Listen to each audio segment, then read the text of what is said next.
Hello. How are we doing, y'all? Welcome to another Thursday fun beat making club. I've just been having a little snooze after I ate my dinner. I just fell asleep lying on the bed after I put the kids down. And then Becky just woke me up like, Daniel, it's 8 o'clock, your stream's starting. Anyway, welcome. So I'm a bit like, ooh, just woke up. A little half, you know when you sleep for a tiny amount of time, a little half hour. Anyway, Safe James, welcome. Finberg's in the his owl. Yes, Michael, Louis Lou. We got the crew. I hope you're all comfortable. Right. Let me wake up. Woo! Okay.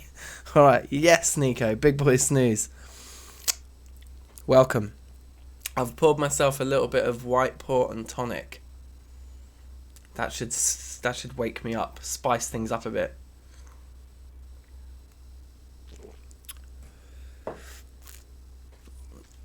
Louis Lou with the 100% track record. Knocking it out the park, mate. Out the park. Okay, right, so I think what I can do is this. I don't need my normal audio input methods because here's today's challenge, guys. What we are doing is what we'll call the software swap. So normally I would use Pro Tools. Normally Nico would be on Fruity Loops. Today, if possible, if you have a second piece of software, swap it up. I'm going to be using Fruity Loops today. I think Nico's going into Pro Tools. I think Daniel was talking about potentially rocking Fruity Loops if he could get it downloaded in time. I would recommend if anybody wants to learn to make music and you haven't done it before, and you want to make music with a computer, I would recommend starting with Fruity Loops. It's amazing. It's really easy to use, to be honest. It's definitely how I started. Yeah, it's just one of those softwares that's just awesome. I think Dizzy Rascal made Boy in the Corner, like all the beats on that record, and there were some amazing beats on that record, and I think he made them all in Fruity, from what I understand. So, this is Fruity Loops. This is Thursday Music Making People. Let's go. So, what am I going to make? Well, I was thinking for Fruity Loops, could go down the like garage, grime kind of vibes. But then I thought we could also go a little bit West Coast. Try and get some sort of old school hip hop vibes going. Because one of the things you can do with Fruity Loop synths is pitch bends. They're very nice. all that kind of stuff. I'll show you what I mean. Well, let's start by laying down a groove. So what's this snare like? Not very nice. So yeah, this is the classic Fruity Loops like launch kit.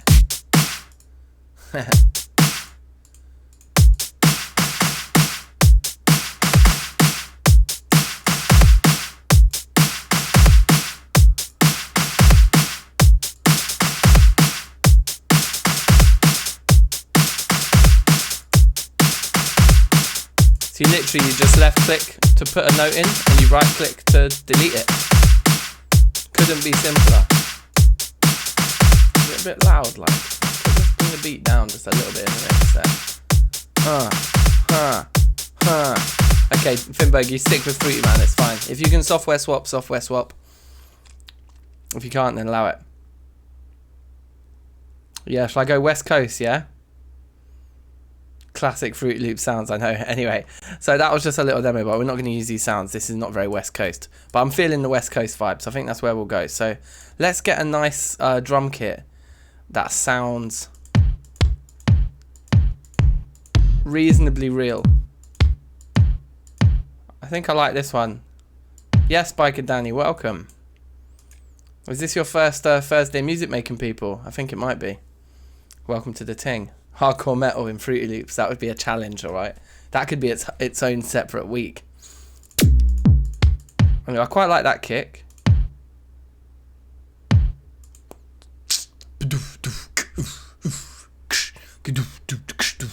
I kind of want that tempo.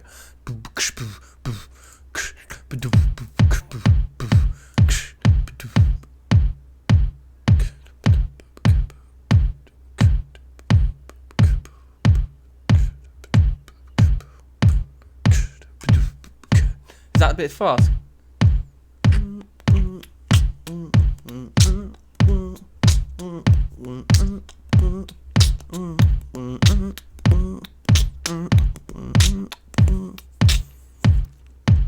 Fruity hip hop kit, yeah?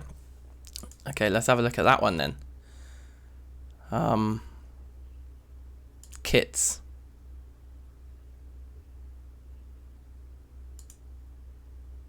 Where is it?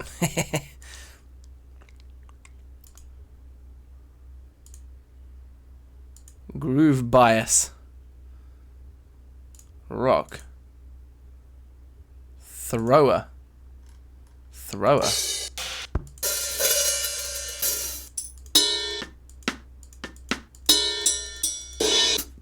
Some nice real drum samples in here. It's slow. It's got to be slow though. If we're going for the old school hip hop thing, let's get a snare going.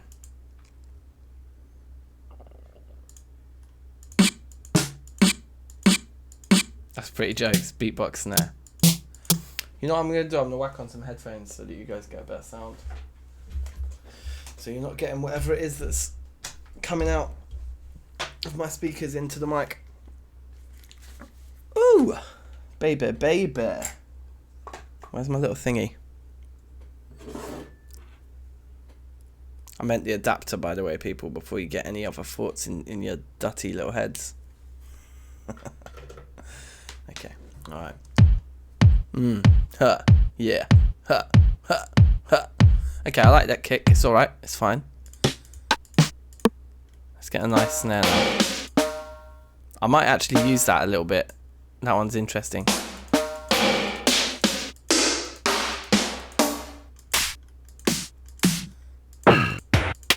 Wow.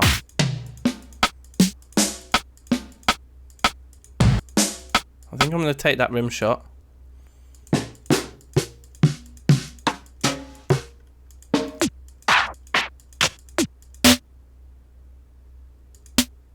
Learning a new DAW is long. Yeah. It is. I used Logic all the way through uni, and then when I come out of uni I couldn't really buy myself a Mac.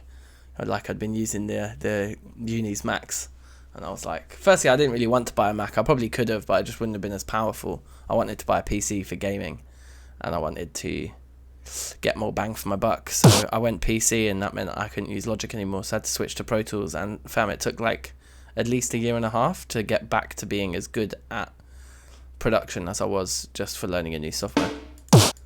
Long.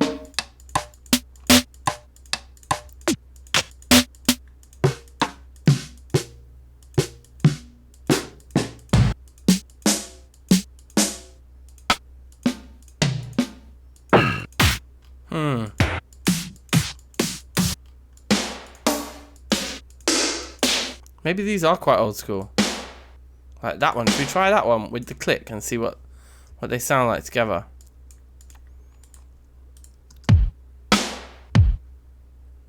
Yeah, I think we could do that.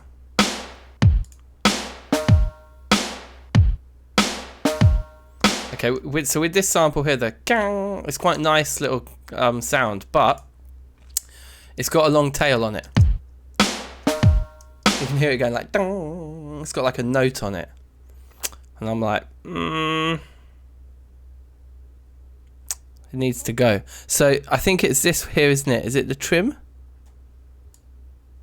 Does that get rid of it? No, I don't know. See, this is where I'm going to be learning my software. Out. There we go. You can bring that out up. There we go. And that just basically gets rid of all the end. Yeah, that's nice. I'm not sure I want it there. Maybe there. No.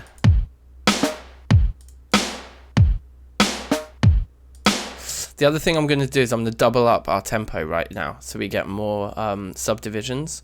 So we're at 95, so we're going to go up to 190 instead. And then, obviously that sounds ludicrous, but then we do this. And that's our pattern. And what we can do, if we want, is make our patterns a bit longer here. Like so. But actually, I'm not going to do that. I think we're going to have short patterns and just have more of them. So I think we can go with that. Oh, you like the double bonk? The double bonk. Like this. Actually, I do want a longer pattern.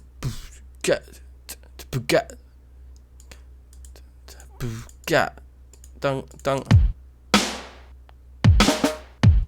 Oh yeah, there needs to be there.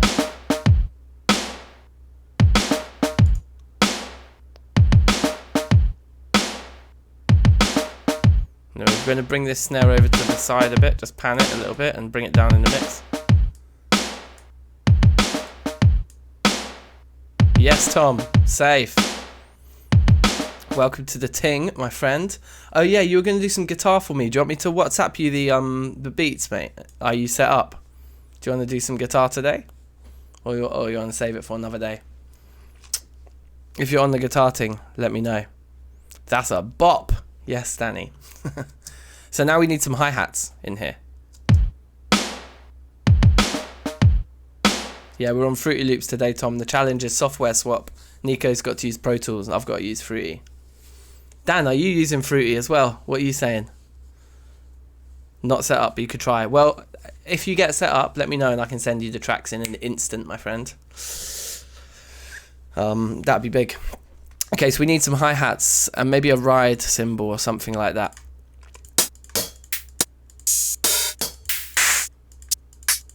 I want our hats to sound a little bit real. Yeah, I quite like these.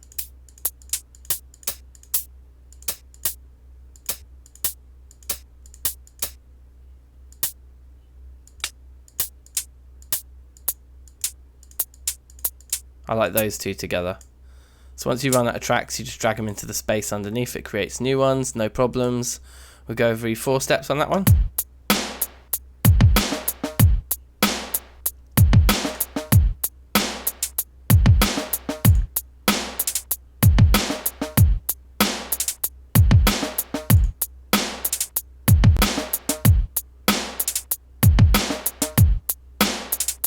Yeah, it's quite good.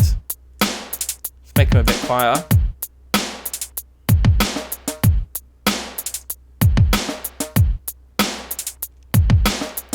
Okay, so we'll go with that. That's fine for now. I might change the snare. The big snare I'm not too sure about anymore. Yeah, I think it's almost just better without it. So I think we're going to change that snare straight away. to something a little bit less echoey. Although again, we could do the same thing that we did with the other sample, where we bring this out up.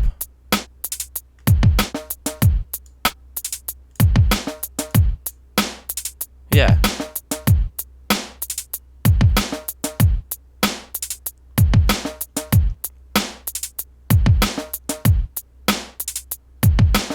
Quadruple kick. There you go. We might do that once in the tune, but not like as the standard part of the beat. What do you mean, Michael? Which you double dink? Do you mean this bit? Or the dunk dunk?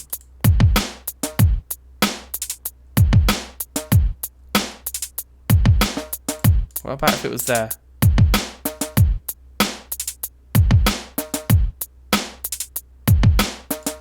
Yeah, I quite like that.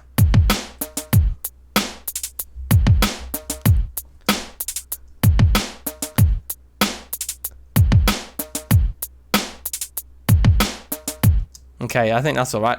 I'm going to go with that for now. Let's get a bass line rolling, and then we'll turn our attention to some synths, and we'll be west coasting it, baby. No problems.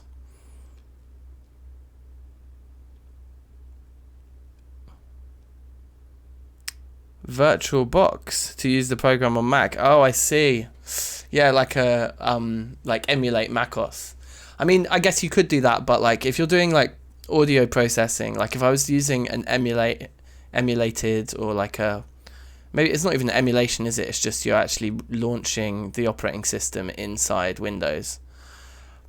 I just think like you need to, well, getting WhatsApp messages, you need to kind of be careful, because it's very costly on resources to do audio, like pro audio processing. I'm just not convinced how smooth it would be, and like latency when you're recording into the software, you want to keep to a minimum, and all those kinds of things. I just think you want to give it as much power as you can, so I think it would be fiddly. Not saying it's impossible, I've never tried, but now I'm like, I love Pro Tools. Like I can do anything I used to be able to do on Logic, I can do in Pro Tools, no problem. It just took a little bit of time to kind of, you know what you want to do, you know all the principles, and it's just like, where's the button that does that thing? You just have to spend ages finding the buttons. It took me, I think, about 6 months to find the button to reverse a sample in Pro Tools, so I just didn't have any reverse symbols in my beats for that 6 months, and then I found it, and it was bless. So you can also, to add more instruments, you got these samples that they give you for free here, but this little plus here just shows you all of the different bits and bobs that they have going on here. That's what I'm going to call it. Synth Classic. I love this 3 oscillator thing. It's very hard to use if you aren't amazing, and there's no presets, so you need to know what you're doing a little bit, which I don't really. It takes me ages to work out what's going on with these kinds of things, but essentially we've got sine waves. We can pick the type of wave that we want to use, and the envelope there. Some of the other bits and bobs are here. So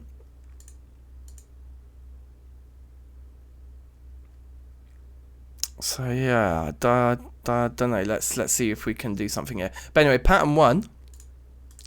Let's name it so we know what we're doing here. Rename. Drum beat. Whoops, drum beat.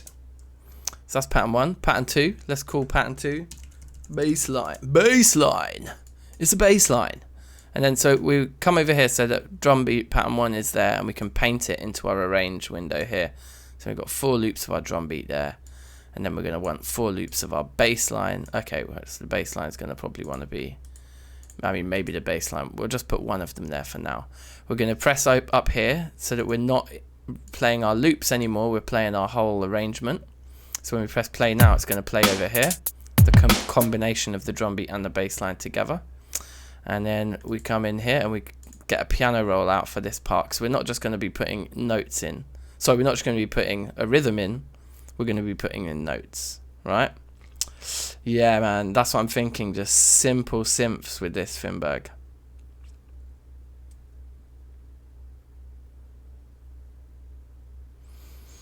That is interesting, Lulu. I'd be very tempted to test that out in that case. I would be very tempted to test that out. Like, to have a bit of Logic, again, would be good. There's certain things that Logic is better at doing than Pro Tools.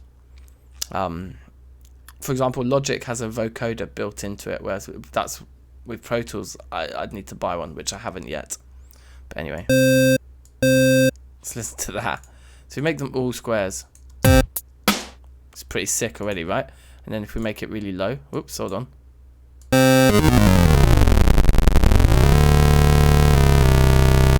Pretty dirty. What about if we went sawtooth? Okay. Combination of the two. Be really filthy. Or these ones. Oh, triangle waves are sounding nice to me right now. Okay, hold on. Let's bring this down because we don't want it. Like, yeah. Oh, we actually get nothing there. That's weird. You can barely hear it, like.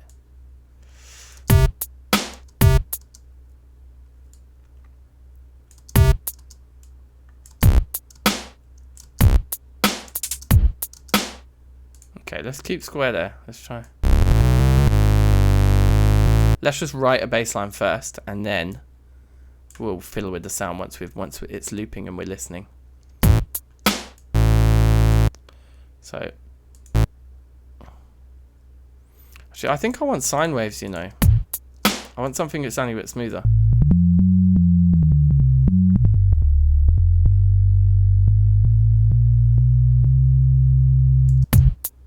Okay, should we go C minor?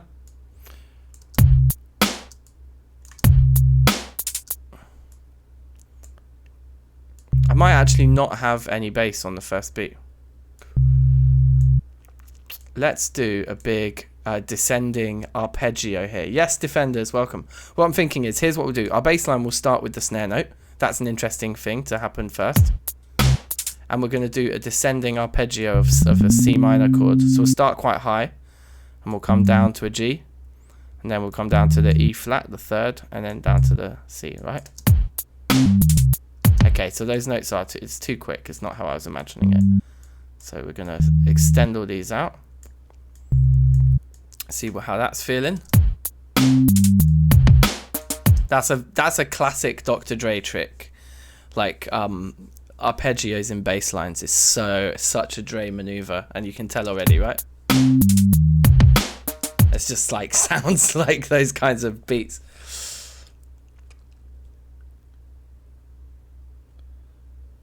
Condenser mic, put the flat edge against the amp. I don't know if it's necessarily always the flat edge. I think so. You can tell on a mic what side of it is the front, because it will usually have a little logo like that or something. Let me see if this one that I've got here has that on it.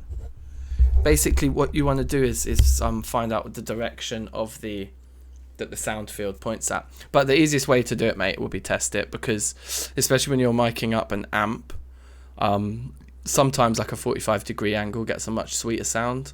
Sometimes you want it flat up against the head of the amp. It depends what sound you're going for, what like effects you're using, what tone and stuff. Yeah, so if you got the logo, that's the front, sorted. But like I say, just experiment with a few different positionings. It might be better to have it right up against the head. It might be better to have a little bit further away. Yeah, exactly. Some mics like 99 saying 45-degree gets you a much sweeter sound than going flat against it.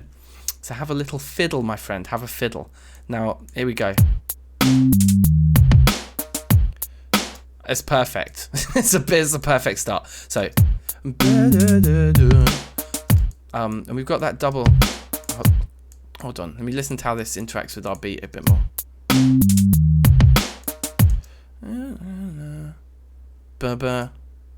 If we doubled that like that, it will follow the bass, the kick.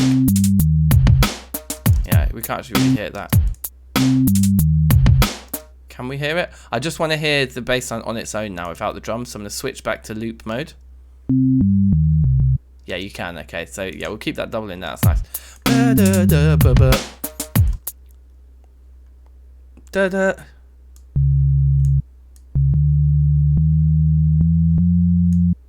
Maybe an F there.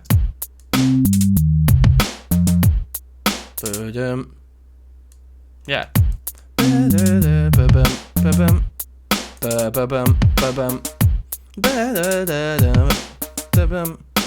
Whatever it was.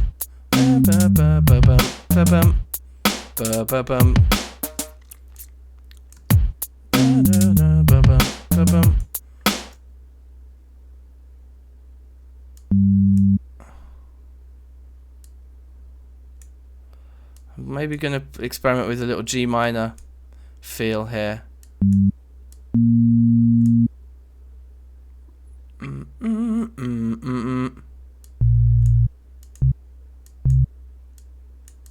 Okay, let's try that.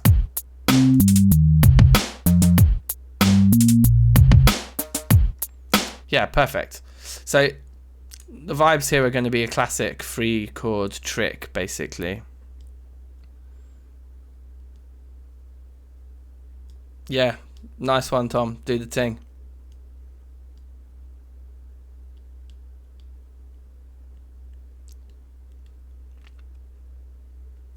Have a fiddle and then mic it up. That's exactly it. Yeah, yeah.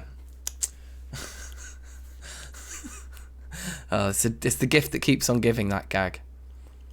It's one that we I play a lot of Rocket League with Tom, and it's like the classic thing. Whatever we say in Rocket League, if you're like, oh, I'm gonna just give this guy a quick blast in.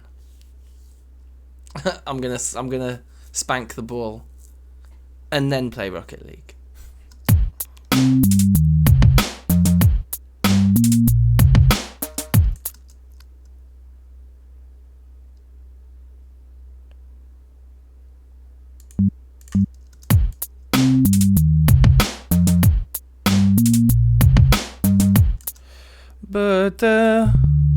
I think that might be nicer. Yeah, I don't want those there. They just don't need to happen. But I'm happy with that bass line.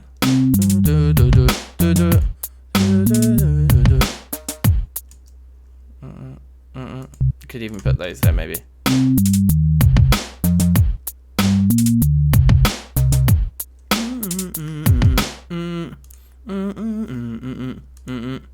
Yeah, sweet.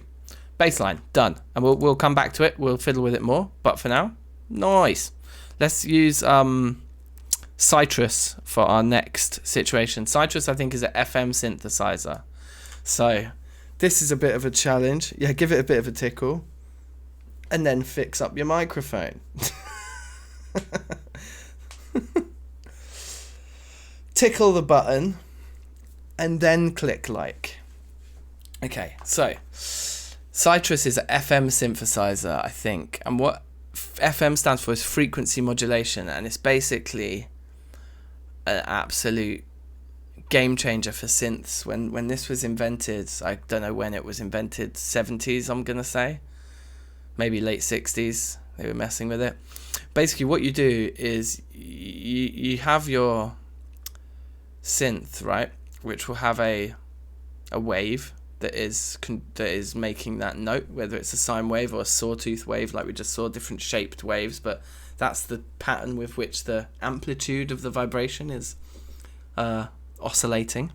And then what you do is you take the frequency of that, say it's like 440 hertz, which would be an A.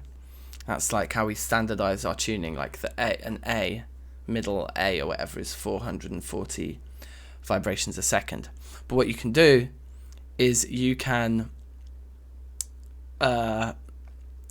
vary the frequency of that initial wave using another wave. So then you bring in a second oscillator, which maybe is oscillating at only 5 hertz, but you have its range be between 440 or 435 and 445, say. And then you'll get a wobble, like a really slow, like if you did 1 hertz, it would be like, ooh, right? But if you make that super fast as well, like let's say you make that 200 hertz, so the ooh, and then that becomes a note in itself, and you end up kind of making much more complex synthetic sounds that way. And people realized it was incredibly useful for like imitating things like marimbas. You can get all sorts of qualities of sound by experimenting with different strings of oscillators where the values in one oscillator is being affected by another oscillating value rather than a static value, and making those oscillations so fast that the human ear can't hear the oscillation. We just hear like layers of notes. That's a very layman kind of basic description of frequency modulation. I probably got some details of it wrong, but that's the concept. That's how it works, and that's what Sytrus is. And I think we want some kind of like quite spacey pad, I suppose. Maybe bells. We could go for some bells, glass bells. That would be an interesting sound. I think it's a little bit weird, a little bit too strange. I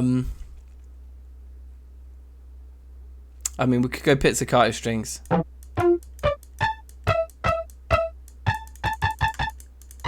It's a very classic sound. Angelic whistle. Okay, that could work. Yeah, let's try something with that to make some pads. So we're going to need a third pattern here. We'll call it pads. We're going to use our angelic whistle. We're going to also use a piano roll for this. And let's chuck it into our pattern so we can hear what we're making. And then I think we just want some chords here. So we're going to want like a... Maybe we stick with the ambiguity at the beginning. Yeah, I think so. And we're going to do, as we've discussed in previous weeks, what we call a spread voicing, where we take the notes of the chord, but we spread them out over a couple of, or 2 octaves, rather than having this G note here in the middle. That would be a close voicing. Take the G, move it down. Okay, it's quite loud. I'm not convinced on the sound. Maybe it's all just too high pitched. Let's bring it all.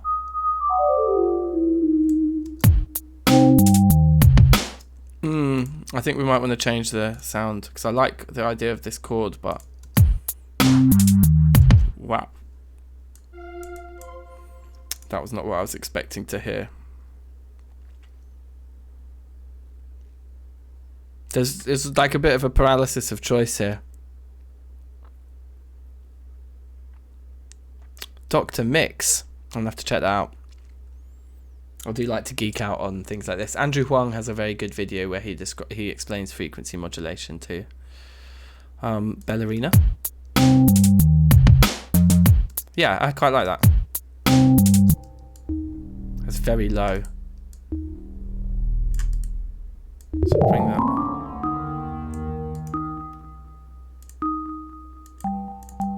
It's weird because it's got like this bassy element to it as well.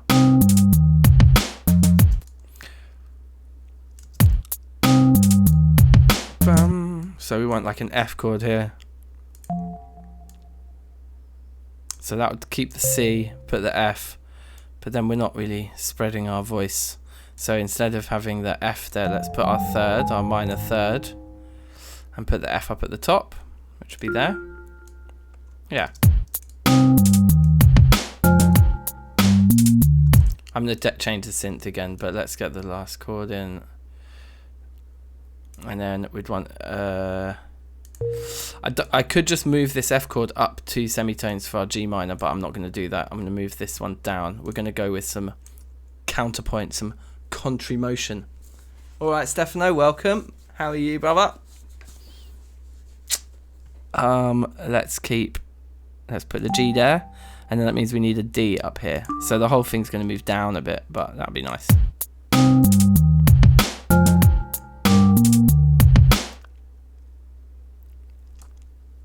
It's quite syncopated, this, isn't it?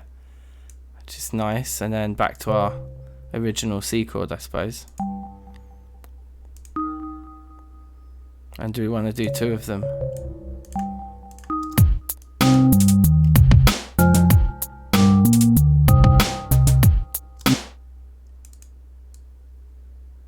Yeah, I think that works.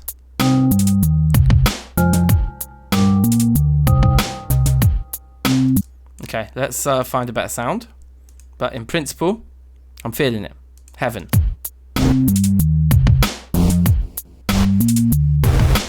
That does not sound like heaven. Choir voices. I like that idea. I like that idea. Let's try it. Let's see if we can find such a thing. Can anyone see the word choir anywhere? So this thing's been moved. There we go. That's better.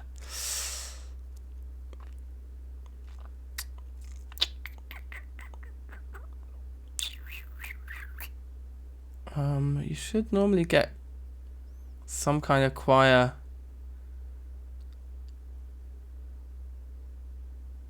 in the pad section, but apparently not. You know what, I might just try FM Roads.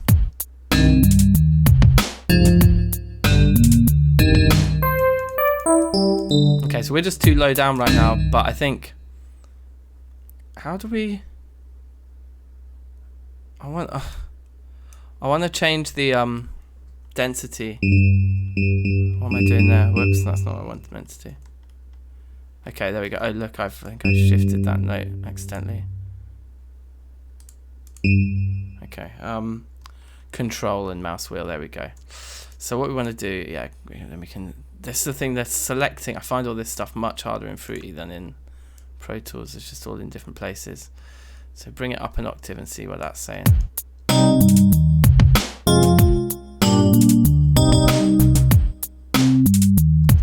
Okay. It's alright. It's alright. Should we go up the octave again?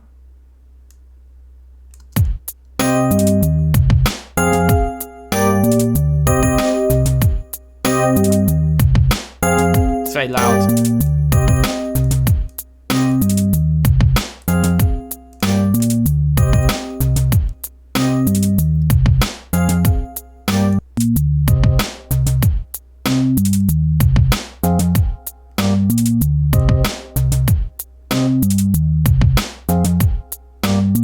Found our sound. Ha, ha, ha, ha, ha, ha. Yeah. Harp. That's an interesting suggestion too. Harp is a very interesting suggestion. I like this sound. We're going to keep it, but let's see if we can't get a harp kind of like not doubling it, but helping it out. So we'll make a fourth pattern, which we'll call harp for now, because I'm feeling like an arpeggio part anyway, so that sounds good. And then we'd get another Sytrus in, I think, for this part here. See if there's a harp in here somewhere. Is there going to be a plucked section? Plucked. But no harp in there.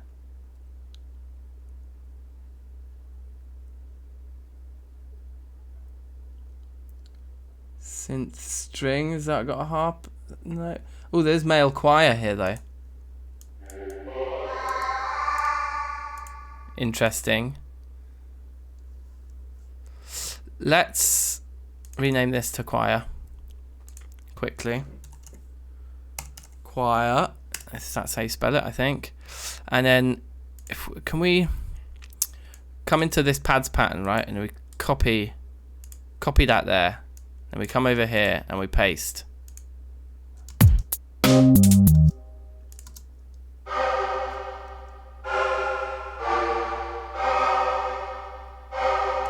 Amazing. And then we'll make that really quiet as well, and we'll pan it slightly this way.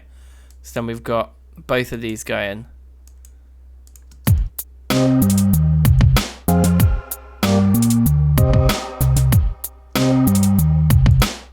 think these are too low,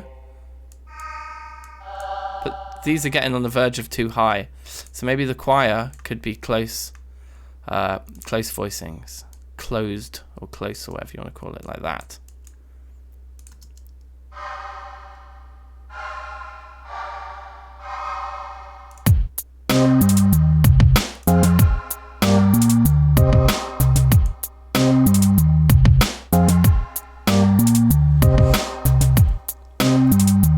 Okay, sick. Alright, so Tom's got these solos locked down. And Tom, what can you send me the solo files isolated. So don't I mean, obviously record to the track, but then send me just the guitar part so I can mix it in at this end, if that makes sense. And yeah, I'll send you the parts right now, blood. So let's have a look if I get what's that on the go. And then we need, these are the two rhythms that Tom's going to be doing solos to. Oh shit, I just realized my mix, the mix I've got of one of these is already got a solo on it.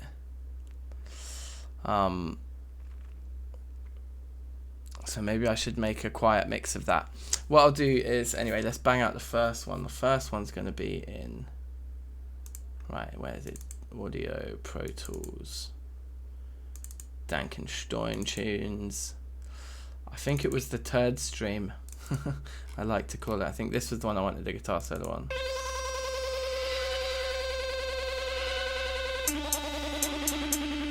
Was it this one?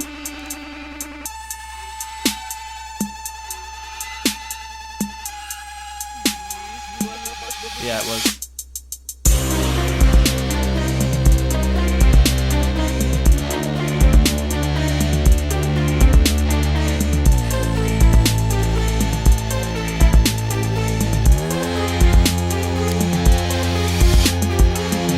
Okay, so this is the first one, definitely.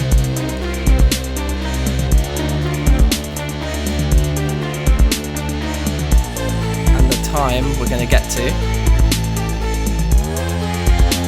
because we have a verse now, I think. Yeah.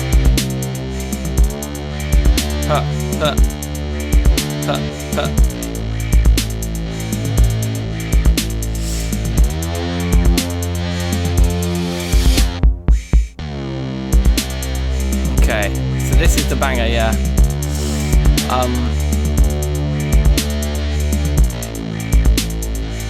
You can, Tom, you can send it to me with effects, but just send only the guitar, like, isolated. There, that's where the guitar solo starts, 1 minute 20. And until we get the next dropout. So I think you've got 2 loops of this to solo to.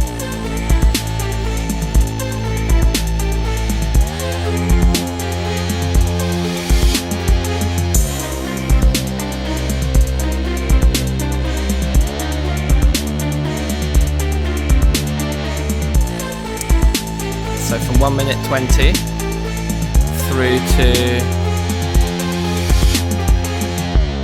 there, 1:53. So you've got like a 32-second solo or something there, which makes sense because I think this was 120, so that's just 32 bars, isn't it?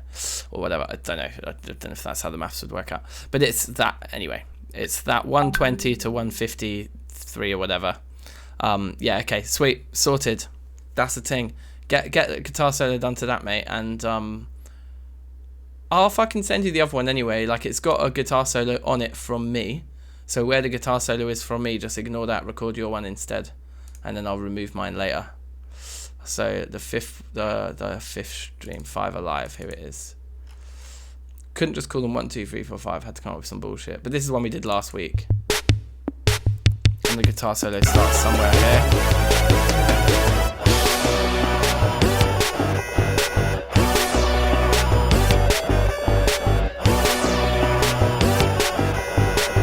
I think the guitar solo starts here. Yeah, so at that around the 140 mark on this one.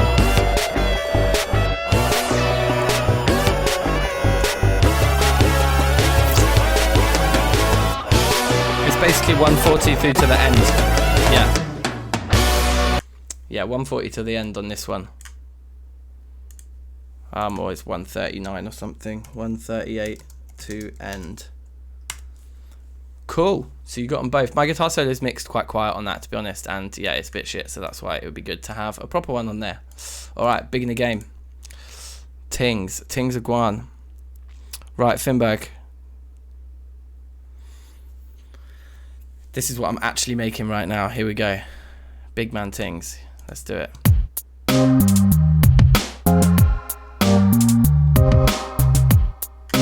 And I'm liking the combination of the Rhodes and the male choir now. And we'll still probably bring all this into Pro Tools to actually mix it. But it gives you an idea in here what we're doing. Okay, so now we want to get on with the harp. So add another part here. Harp the thing up, and even if it isn't a harp that we use, we basically what we want now is to have some sort of a arpeggio type part, plunk.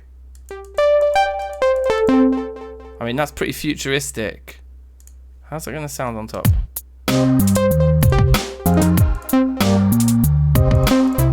It's a bit too weird. Chip. Wow. We could make some amazing video game tunes with some of those sounds, couldn't we? Anyway, can anyone see where it says harp anywhere? Xylocarillon. That's pretty jokes.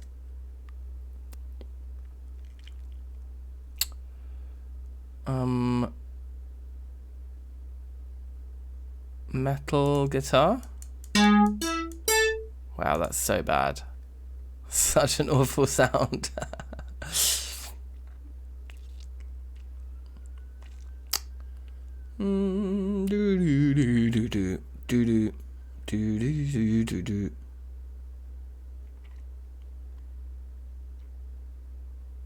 There's a harpsichord. I could maybe get down with that. Should we try that? It's nearly a harp. There's a flute. Yeah, there's flutes. There's all sorts of sounds. You name it, we got it. So what I'm going to try here is something that does happen on the first beat of the bar. That's quite high up. Maybe we're going to accent the minor thirds here. So, yeah, okay, cool. This is so loud. It doesn't need to be that loud. It should be really quiet. And actually, I want even more detail here. I want even more dexterity. So how do we do that? Does anybody know? How do we get even more zoomed in? Like, can we split these up even more?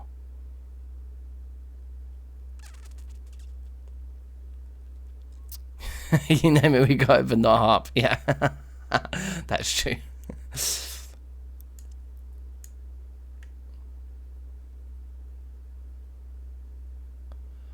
How would I go about giving us even more subdivisions of the beat? This is where I see using software that I don't often use. I'm coming unstuck.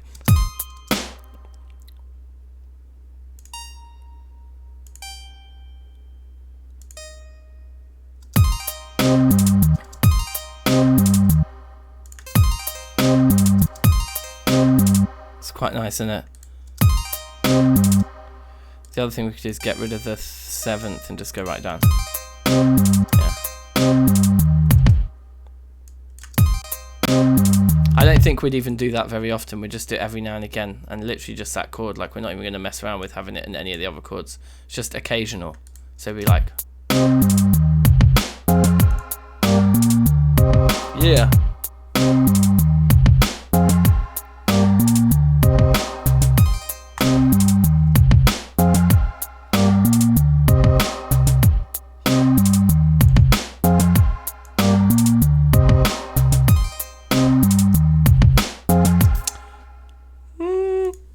Don't know about this harpsichord though. Let's keep looking. Let's keep looking. That was comical.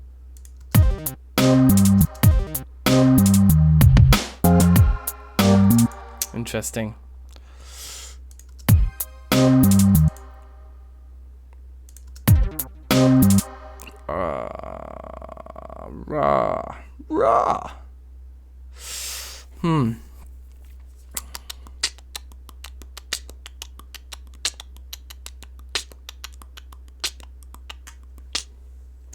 Have a little sip.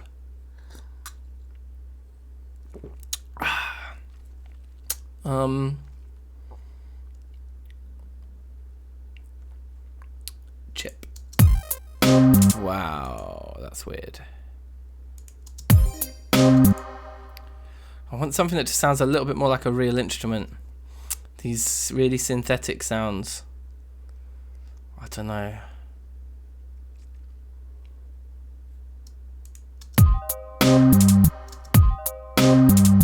That's quite nice, isn't it? Just soft. Okay, let's go with that.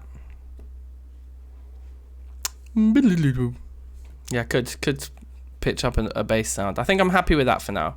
And it's got a harpy vibe.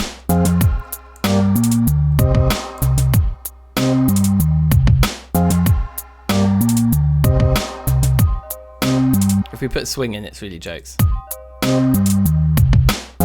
Actually, it just affects drums. All right. So now the piece de resistance, or whatever you want to call it, is getting one of these firing with a like melody line. So we're gonna just call this melody. Oh, melody, and then let's get our piano roll out and see what this is saying already.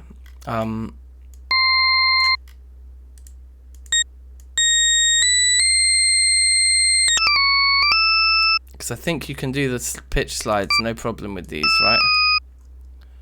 Is it like that? Is that what you got to do? Or like that, maybe? No.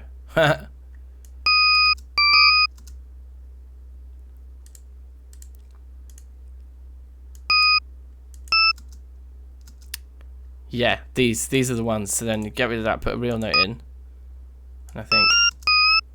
See? Heh.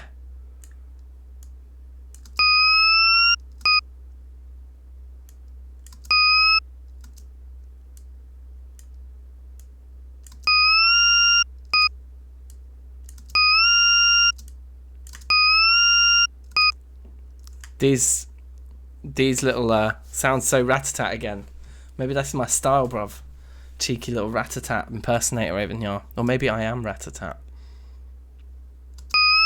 I'm not rat-a-tat. Okay, so... Oh, it's because we haven't actually put this into here yet. Right, there we go. So... What we're going to try and do here... is... Let's go...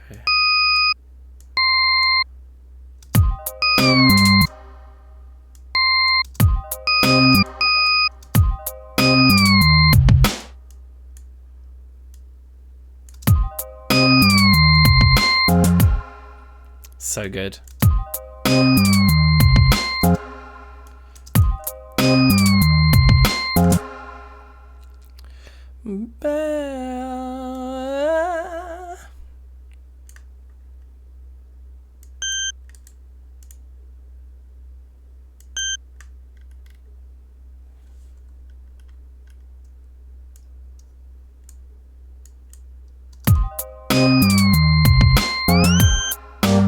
Sick.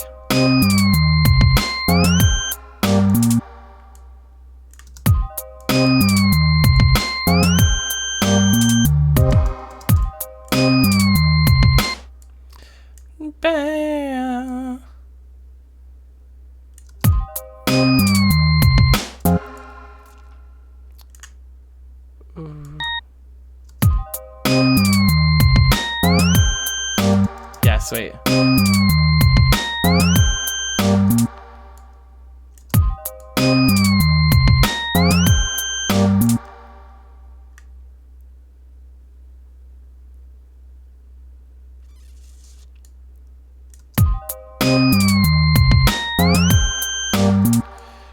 It's kind of weird that I'm going to a G, actually. It's kind of like preempting the next chord because we're putting an F underneath there. Aren't we? Or have I missed that already?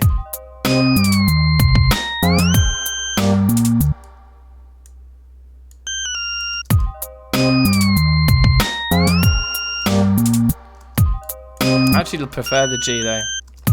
It's interesting.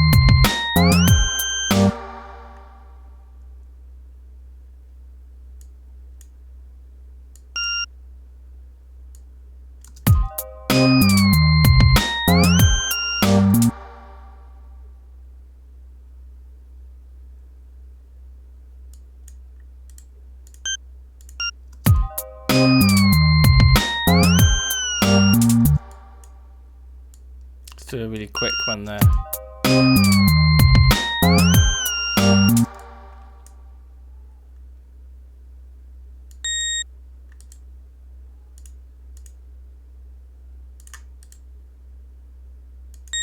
Just try something there.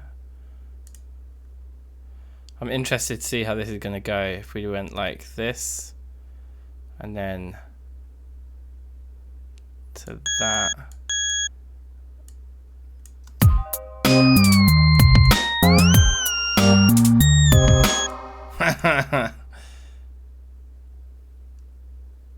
It's not the right thing.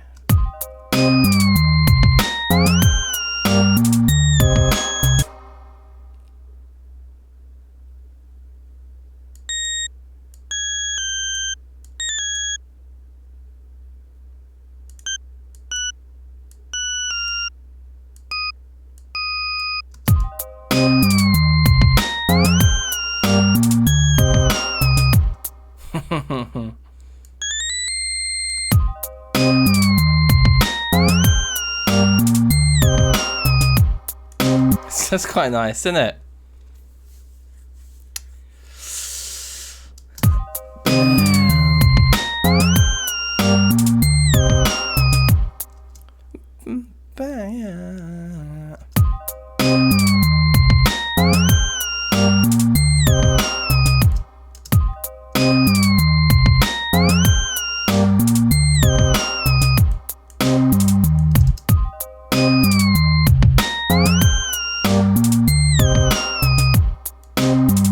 The other classic melodic trait of these kind of synth lines is to do what's called a trill.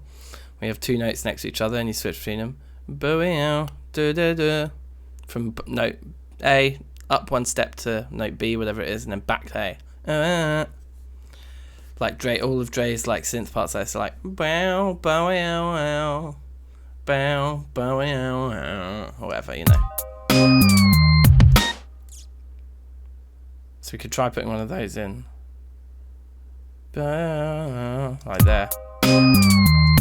Instead of this quite slow slide, there's quite a slow slide there, which I prefer.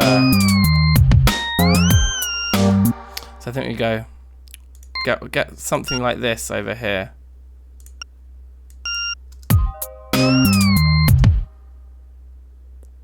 We need another one there, I think. Something like that would work. It's just too fast.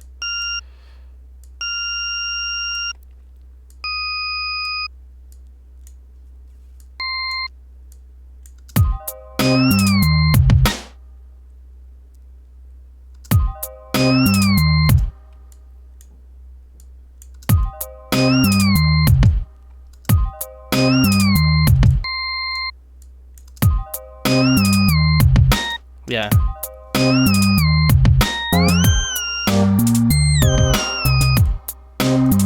Yeah, cool.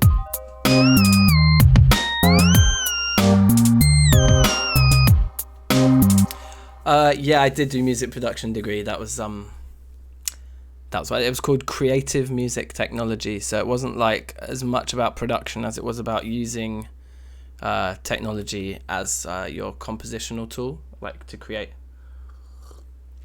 Hence creative music technology. So we did like modules in synthesis and in like building instruments with like piezo discs and like electronics and stuff like that. Then lots of like music for media, so things like soundtracking films and cartoons, and we did a lot of sort of arty stuff, like what they called sonic art. So any like sort of pieces, you wouldn't necessarily always call it music, you might call it a piece of sonic art, where it's more about sitting in a space and having maybe like I composed a piece that was for 8 speakers. So you sit in a space where, and they're not just like in a circle, you have one speaker above you, one below you, like you'd pick. Yeah, it was good. It was really good fun. I really enjoyed that course, and then that's how I got into like working in the charity sector, because I finished a music degree and I was like, okay, where are the jobs? And so I just started doing fundraising to earn a bit of money when I come out of uni, and here we are 10 years later. Anyway.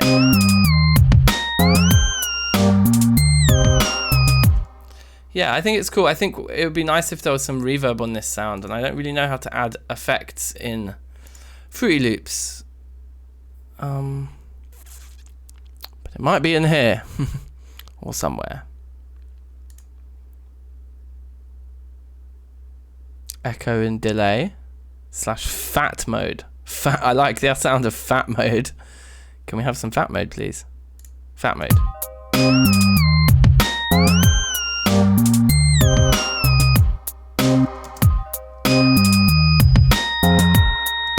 Wow.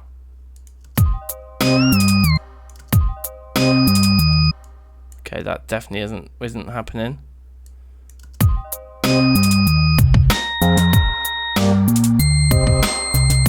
It just doesn't want to do the pitch bends when we put any of this in.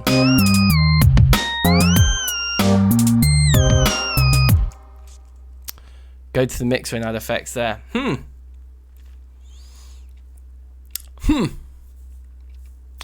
Finberg knows Fruity Loops. So the mixer is probably up here somewhere. There we go.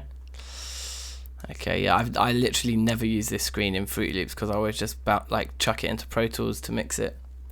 So this is interesting. Okay, so which one's this one then? How do we see this one in the mixer?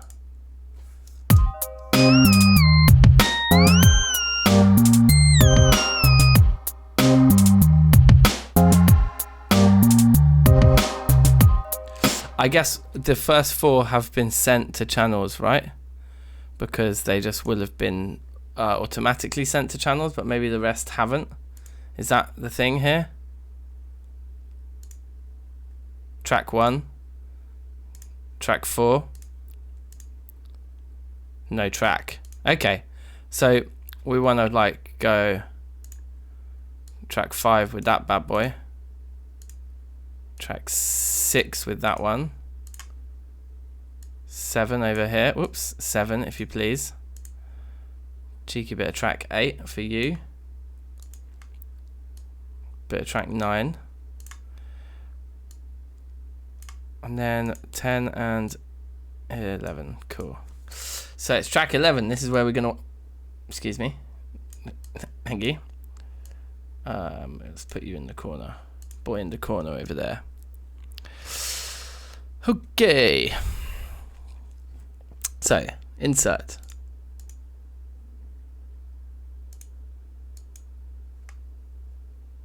Oh, that's okay.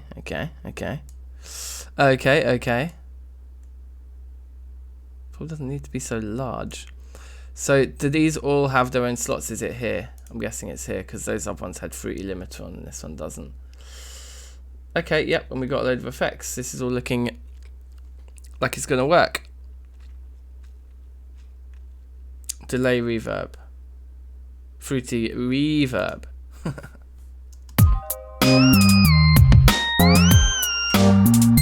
Just straight out the box, the default reverb sound there.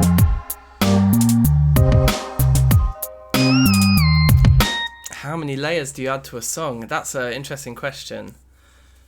I think it totally depends on what you're doing. I've got projects that have maybe as few as, say, 10 tracks, 10 separate tracks going at once.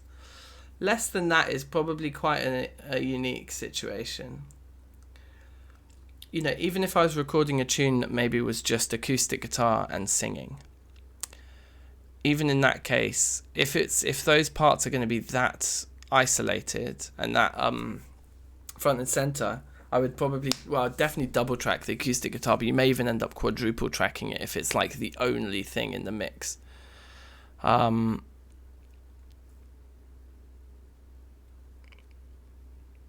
So yeah, I think 10 is probably the minimum, but I've got Pro Tools projects that have hundreds of layers. If you look at some of Jacob Collier's videos, he does some walkthroughs of his Logic sessions and he is mad. Like he has like 400 layers in a song, you know, sometimes. Yes, Dan. Yeah, it's tough, isn't it? Fruity Loops is a bit of a little fiend. I'm just going to leave that reverb exactly how it is. Like, I'm happy with that sound. It's fine. the question is, do we want our melody to have a second part?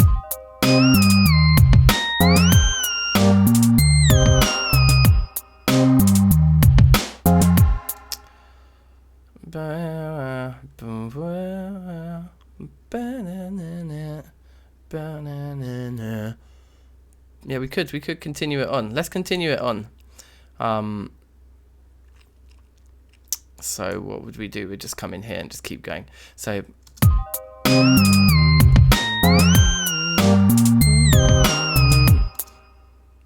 and then I'm going to do something that we would call a sequence. So a sequence is when you take the shape of something you've used, some melodic idea that has a particular shape, and then you like repeat that sequence of pitches but starting from a different spot. A good example of a sequence is like, I mean, a Strokes guitarist does it all the time. Like, say you're going like better out, better out, better out, better out. Like they use sequences like that all the time. You're taking a certain shape of a melodic fragment and then moving that shape around to different places. You're right, 99. The more layers you add to a track, the muddier it gets, and less is more. So when I say that there's 400 layers, like in a Jacob Collier track, more often than not, like he might have a really busy section of the song, but it's probably more likely that he has like 15 different recordings of different stringed instruments all playing the same 3-note thing together. So although there's 15 layers there, you're only looking at one musical idea. I think it's really important to learn, and I'm still learning this, that with most art, not just music, like less is more. The more ambiguity you leave, the more space you leave around the ideas that you're presenting, the more poignant or the more pungent, or whatever word you want to use, those ideas become. Yeah, so leaving space is important, and not having too many ideas going on at once is really important.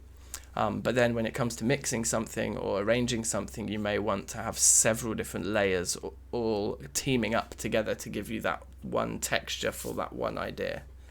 Vocals is a great example of this. Like Bohemian Rhapsody was a song that was famous for the number of layers it had. I think Freddie Mercury proudly sort of said it was like over 120 tracks, I think, of vocals.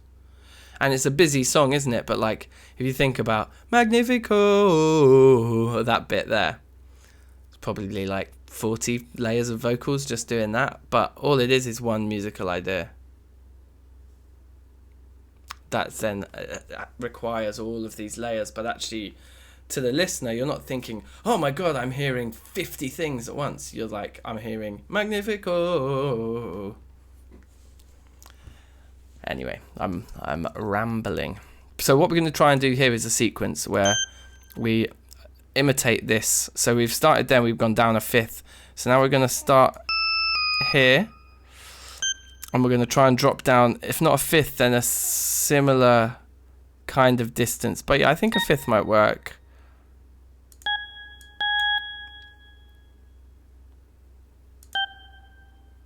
Let's try that. Yeah, okay, sweet. So from the top.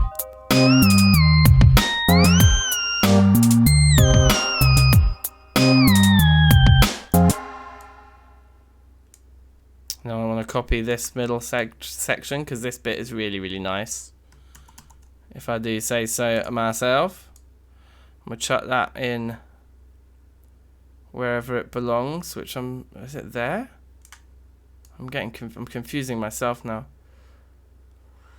No, it's like immediate. It's like going to be immediately right here. Okay, so let's hear that. Whoops. What did I just do? I just entered a note, I think, with... Oh, maybe I just played a note.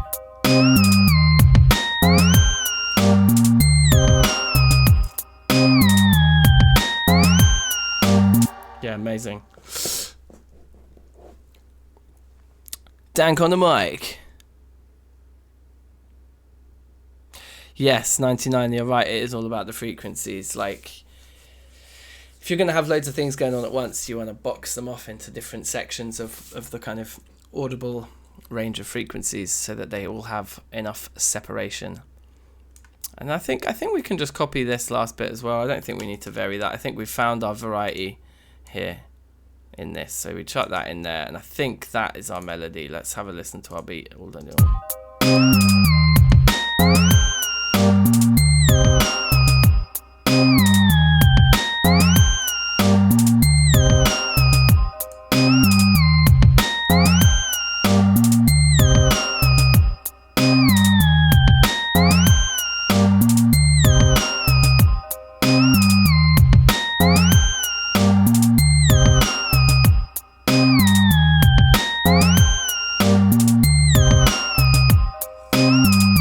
Actually going to change the end, this last part.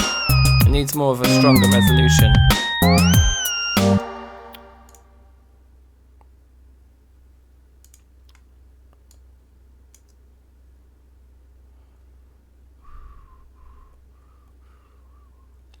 I just want to do here, I think.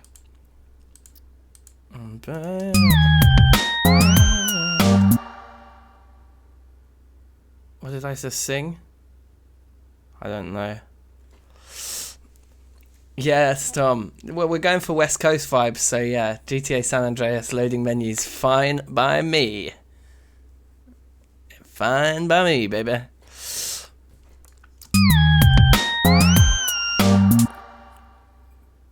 I think I would do it like that.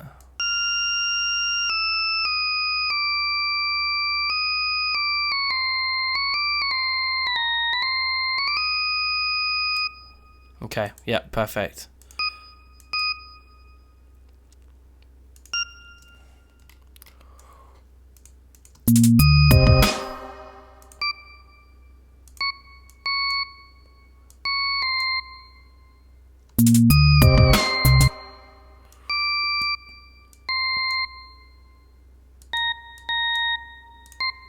I think that's it.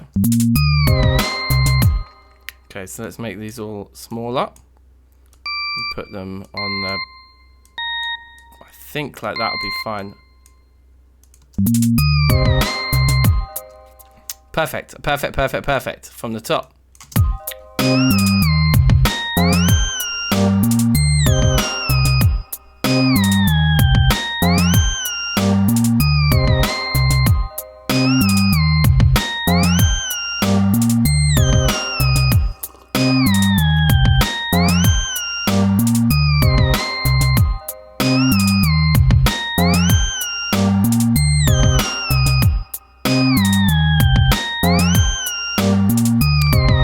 Something interesting happening here that I feel like there's like a minor chord we haven't expressed yet.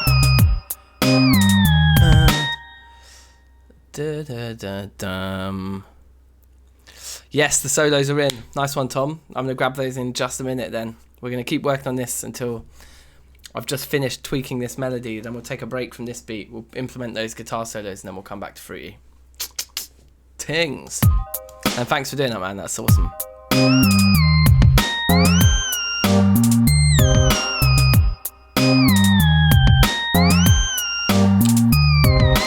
Fine. I'm just wondering if the bass line could. I'm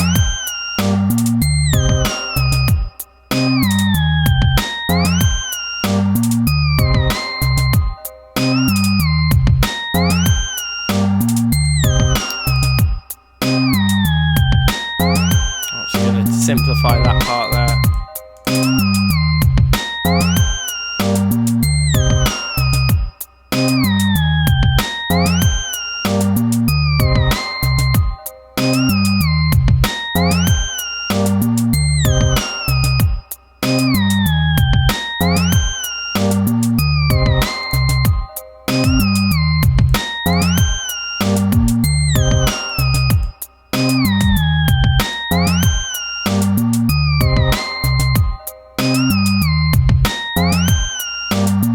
Okay, I'm kind of happy with all of that. I think let's go back into percussion now. I want to find a tambourine.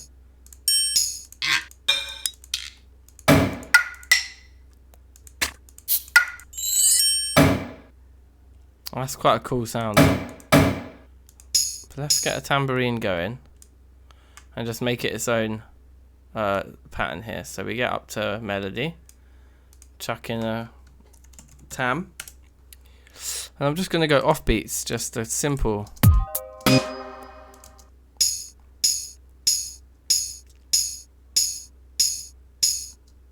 Drag multiple notes in a piano roll. Okay, so if you've got a piano roll here, like let's say I'm looking at my pads section here, chuck a note down, grab that. Got a couple there. If we want to drag them, we have to use this selection tool up here, the little square. Grab them, and then you have to switch back to the pencil to move them. Really annoying. This is why I prefer Pro Tools. So if you try and drag them with the selection tool itself, you just drag a new selection box and you go back to the pen, and then you can drag them around. Is that what you meant, Dan? I hope. Yeah, I hope that helped. Back to the drum beat there. It's annoying, innit? That's why I don't use free loops all the time. But anyway, so if we put this tambourine in, you'll see it's just going to add another flavour to everything. It's a little offbeat. Let's put them over to the right.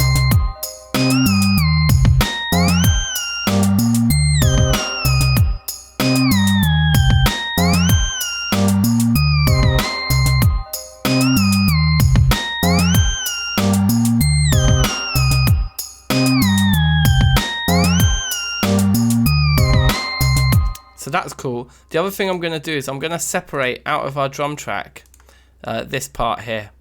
So we're going to get rid of those, and we're going to create a new pattern at the end after tambourine called hats. And this is where we put our extra hats in. So they were like here and here and here. So if we get rid of tambourine from this arrange now.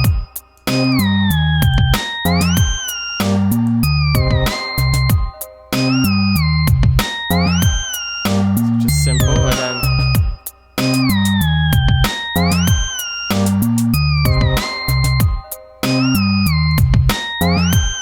so we can have them with and without. That's pretty nice. So we could start to structure a tune here. So what we're going to do is we're going to save it, because we haven't done that yet, and that's always a good idea. We'll call it Quarren Stream 6. I don't know if that's how you spell Quarren Stream. I don't know. Quarren Stream isn't a word. I'm sure we can get away with that. It's fine. And then let's get Tom's solos out of WhatsApp. And we'll chuck him into the rhythms concerned. We'll get Pro Tools launch in here. Might actually need to just close up that thing there. So I've finished my St. John's fundraiser now, but this thing's still knocking around. It's pretty cool. Visuals and things. But yeah, we raised 666 quid, which is just insane. Amazing. So you guys are awesome.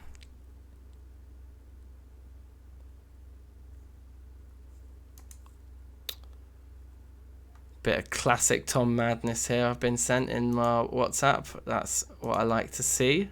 Let's get these files on the DL.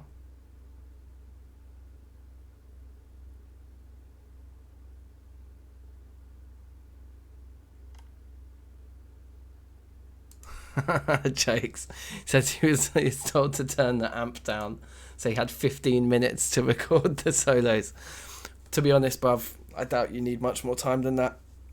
Your solos are normally pretty much bang on point. Let's see. Let's find out.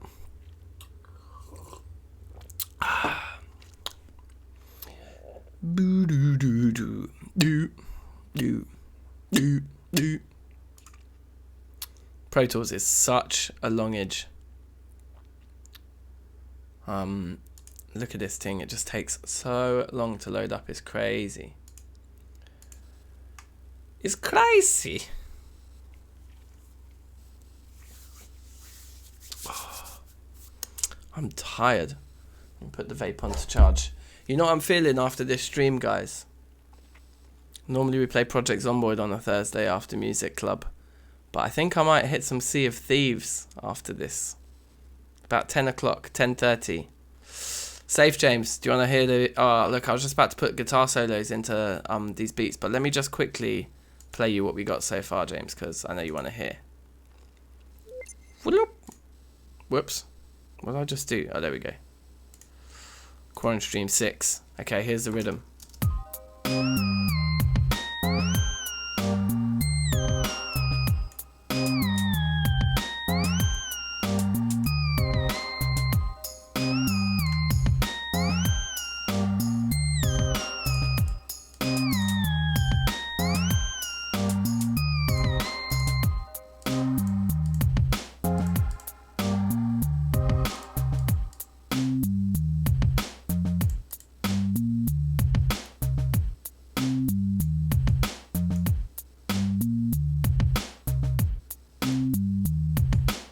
Raw.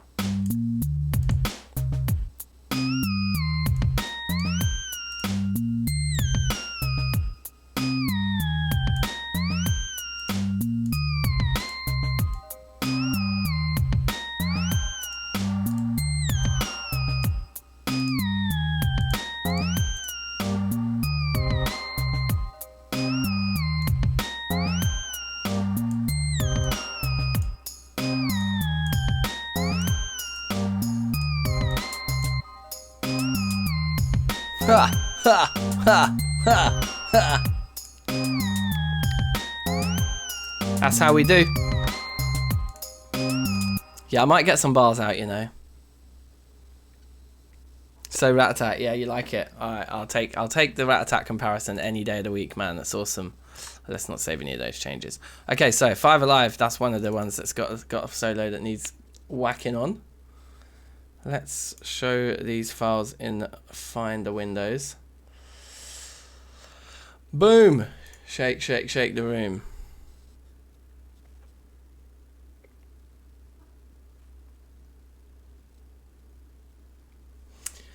So you can see anyway there with Fruity Loops how easy it is to structure. That is one of the great things about it, is once you've built your loops, bringing them in and out, it's a click of a button. It's just like little on-off switches to turn everything on and off. Very easy to use to like arrange things. Right, Pro Tools is freaking out, bruv. Here we go. So let's just plain as day just fucking delete my guitar solo. In fact, let's not be that harsh. Let's just mute them. Let's just mute them for now. And Tom's one can go here, right? So this is the 138 to end. Right, bruv, this is a long recording. Oh, I guess have you gone from the start? He must have done. So that's pretty nice. So let's just hear how this sounds in that position. I presume that's where it's meant to go. What's that little bit of sound we've got there? I don't think it's anything intentional.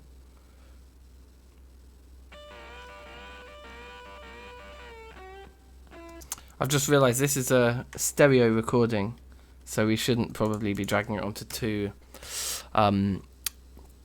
mono tracks. So let's get a new stereo track out. Right there.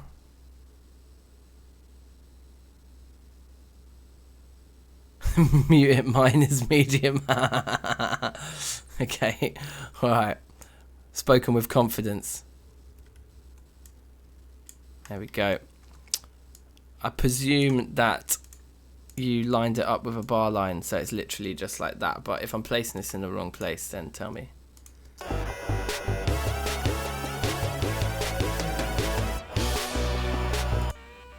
So quiet. So I think this could be normalized first. Audio suite, normalize. Boom, do the thing. Rotted. Okay, now let's have a listen to that. It's gonna be loud enough, isn't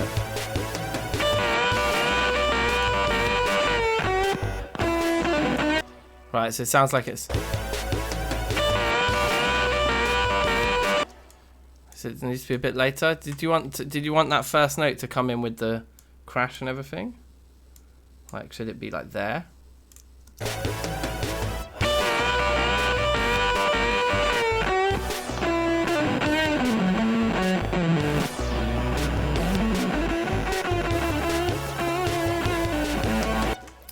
Okay.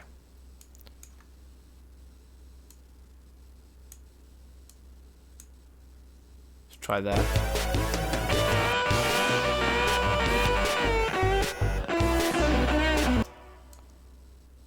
It's hard to find a moment.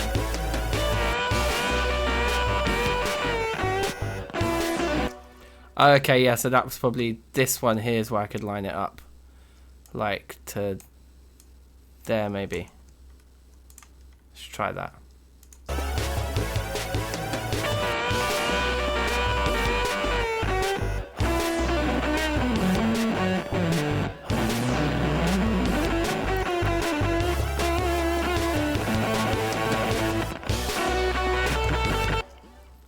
That one as well needs lined up. I think you can see both of these should be lined up, so I think it should be, just judging with my eye, there.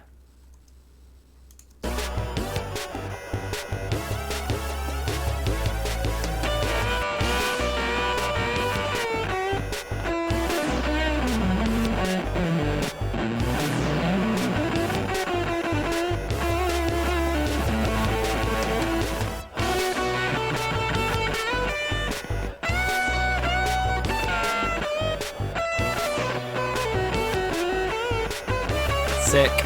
Sick.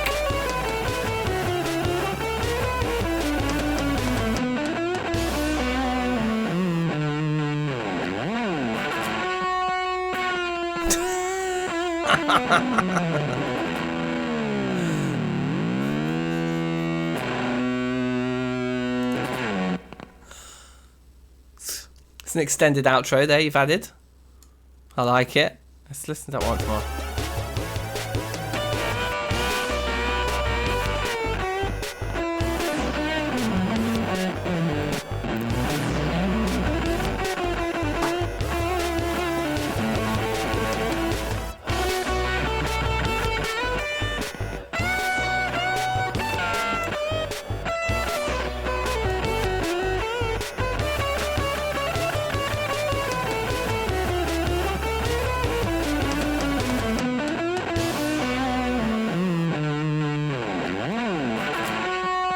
Yeah, we're cutting it before that. Round about there. Sorry to have to do this to you.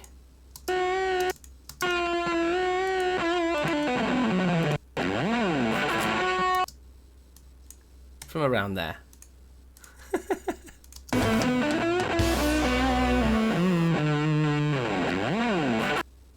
Yeah, and then just like, it's a good way to end, I think.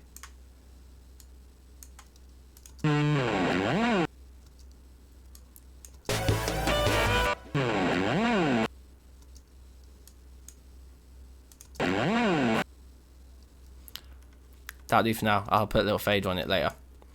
And then we need to mix it in, so it's definitely too loud. But I think also we want to just give it a bit of TLC.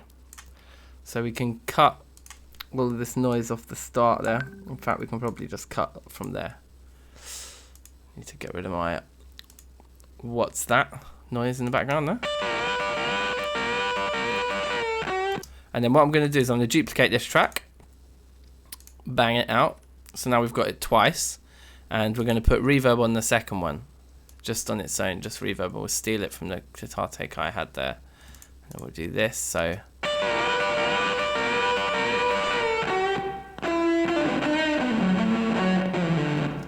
And that just gives it that effect of the sound is being made on the left side, and the reverb you're hearing this bounce from the right side. It makes you feel like you're in the room. Yeah, we could try a phaser. Could try a bit of light phase. Let's give that a go.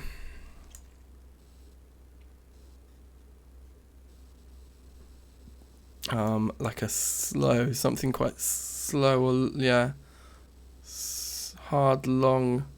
I don't want anything hard and long. Long sweeping sounds good. Yeah, I like it, and we'll put it on the reverb track as well. And then let's see how that sounds in the mix. We're going to have to bring this down a bit, I think. Oh, actually, also, I want to, before we go any further, put an EQ on it. So if we just loop this, a part of it, and we're going to bypass the phaser for now. We just want to get rid of all the frequencies that aren't.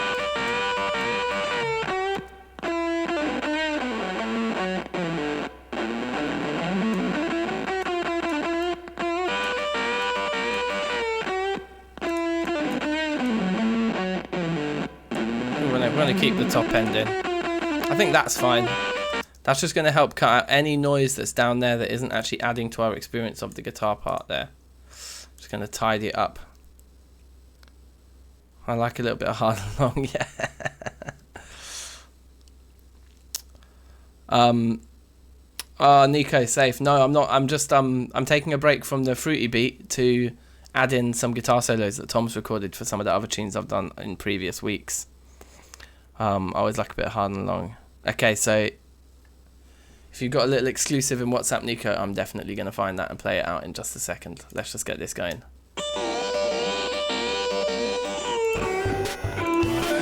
So we want to bring this right down, bring that down, I reckon.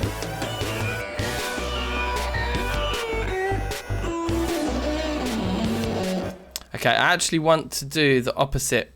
I want to put the reverb from Tom's guitar part on the left side and bring the dry signal over to the right, because then it doesn't clash as much with the guitar part in the tune itself. Yeah.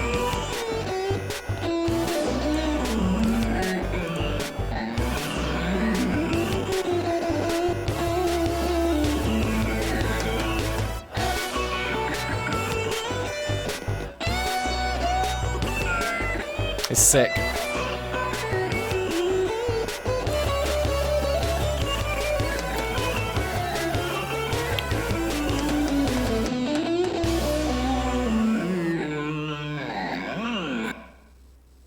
Yeah, and just that little bit of reverb just makes the cut we did sound legit as well. So that one's a ting. Sorted. Savour that flavour. Right. Let's play Nico's rhythm. Exclusive. And then, Nico, I'll play you my fruity one in a moment as well. Alright, here we go. So here's the Nico rhythm from today's session. So far, so good. Calm. Nice. Is that your voice, yeah?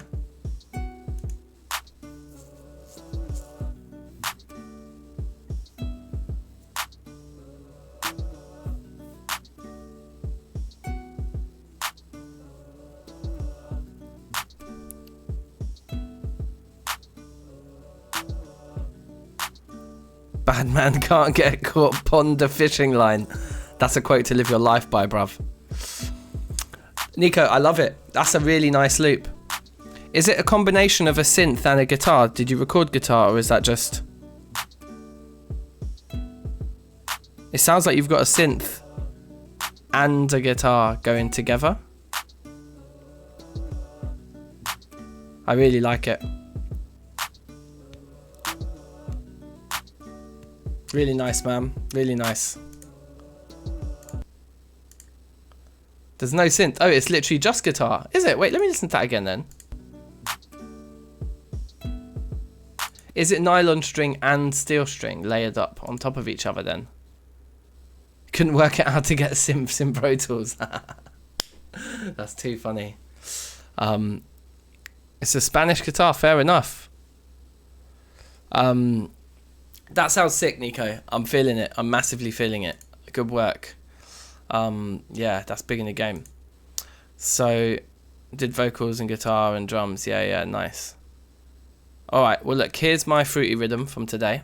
And then we'll put Tom's second guitar solo into that other rhythm from the other week. So, Nico, I went for the West Coast ting. So, in no particular structure, this is just all the parts, I suppose, all together.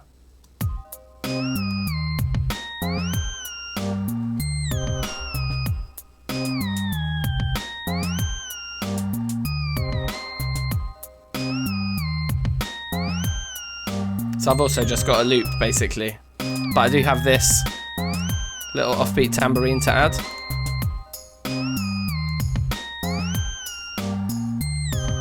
Yeah, James, if you've got a bounce, send it in, bruv. Definitely.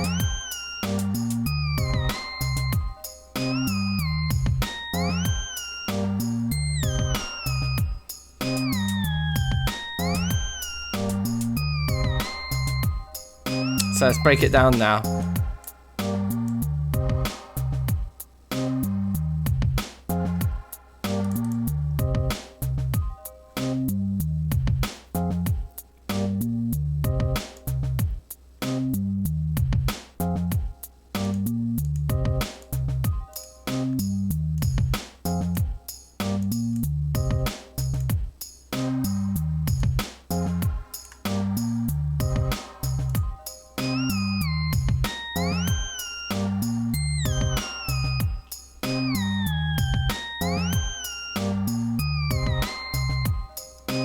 Yeah, I mean, it's probably way too loud, that top part, and it's so high pitched. So it all needs producing properly in Pro Tools.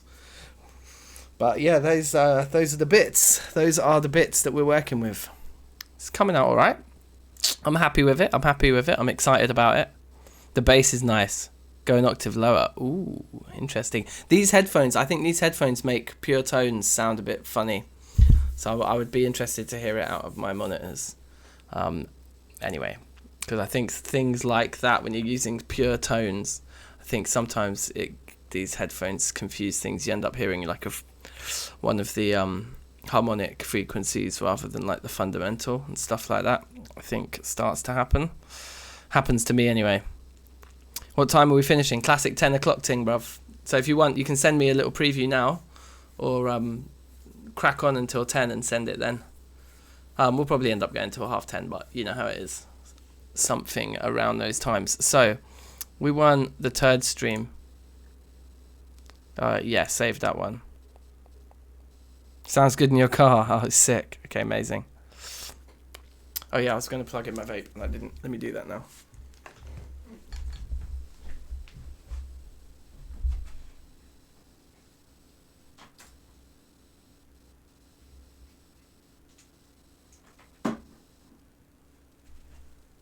Alright, so guitar solo number 2. This was a banger, this one that we made. I just feel to listen to this rhythm actually from start to finish because it was sick. Yeah, Botch has been about. He's I think he was struggle living with Fruity Loops. He popped into the chat to ask me how to move like multiple notes around in the piano roll. Ah, this beat. Dirty, dirty, dirty, dirty.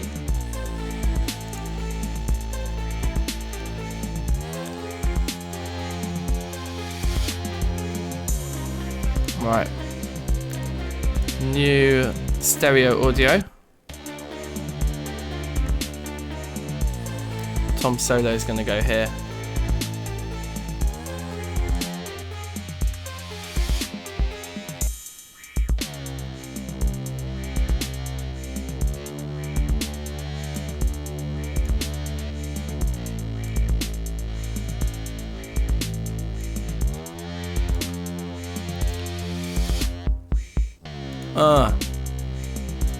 Normalize. Right, let's see how it sounds just straight in. Shit background. I'll Photoshop you in, Tom.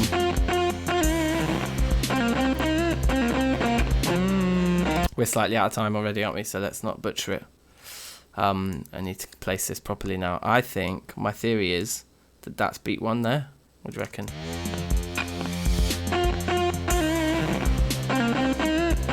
Am I right about that, Tom?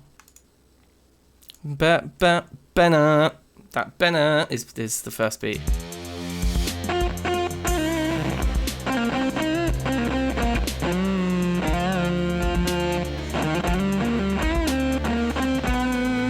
Oh, that's a sick note there.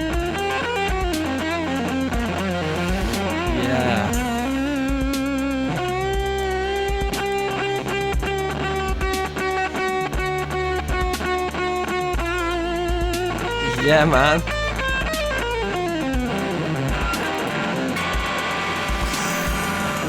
Yes, bruv, that's so good. That fits the breakdown after it perfectly. Oh shit, that's awesome.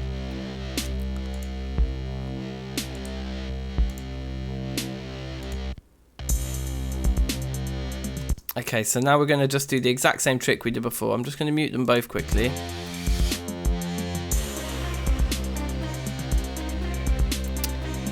Yeah, I think once again, I want to have the dry signal on the right and the wet signal on the left.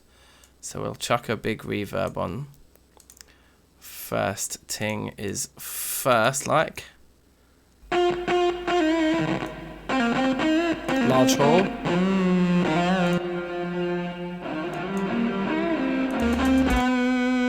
I think the bigger the reverb on this one, the better, to be honest. Large hall, bright. Let's go for a bright one. Because the rest...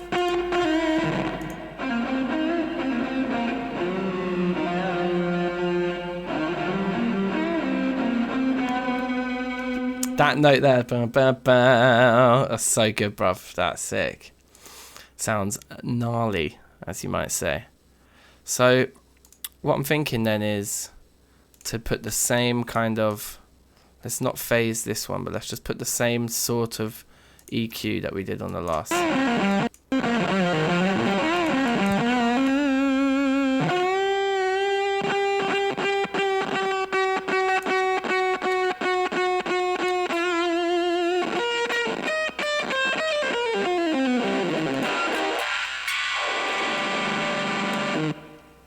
That's great. Okay, so let's try this now, mix it in. Put the same EQ on the reverb track. Yeah, same sound, yeah, cool.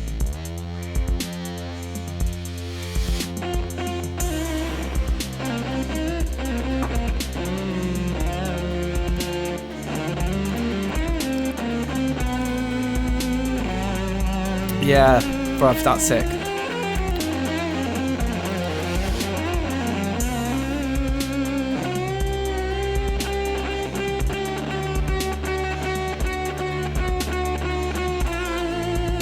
So good.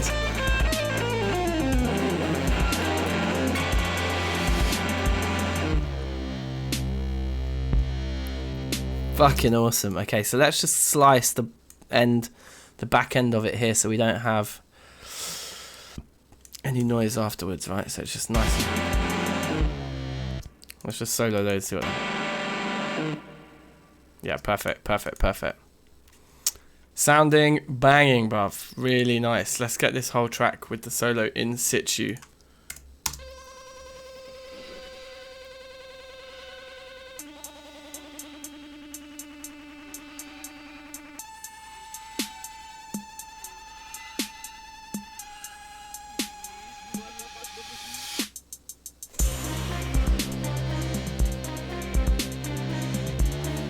So I'd imagine some singing here. Over this bit, like a vocal melody, some sort of chorus.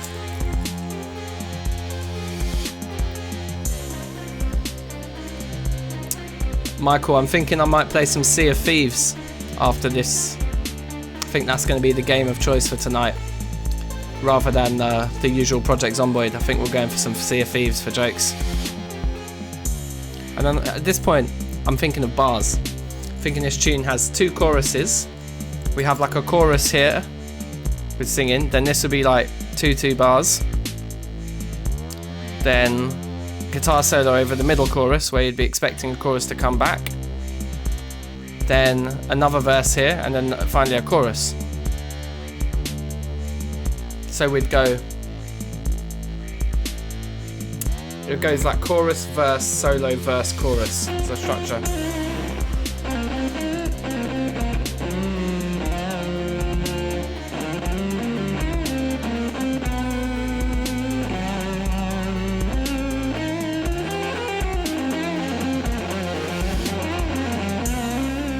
A bit loud, this solo still.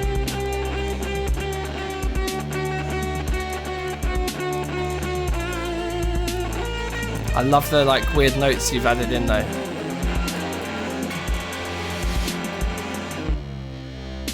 Huh. Huh. Huh.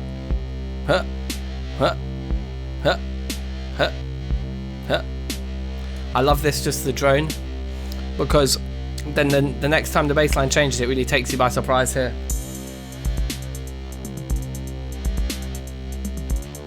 You're like, oh.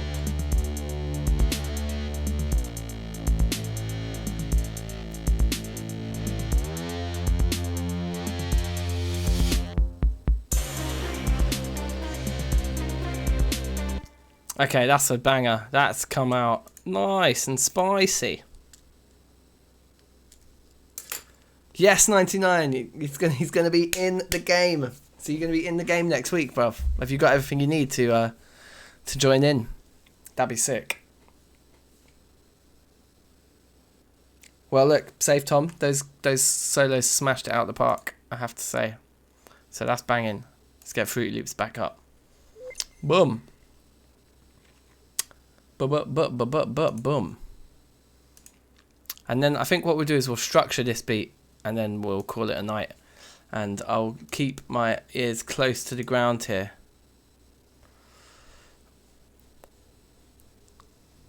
Okay.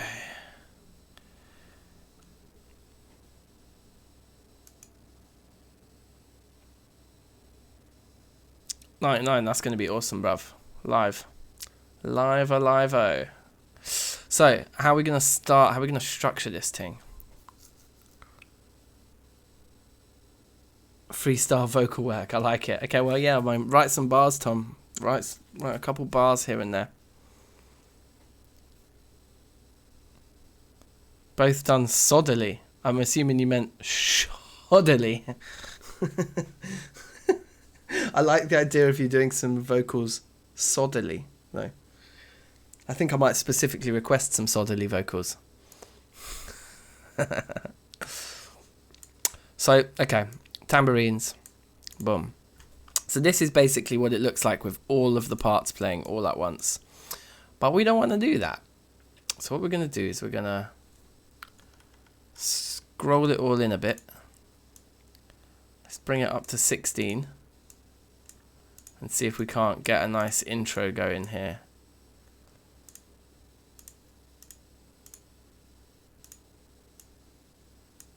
I think we should be able to. So firstly, like, there's one approach would just be to have drums and the chords.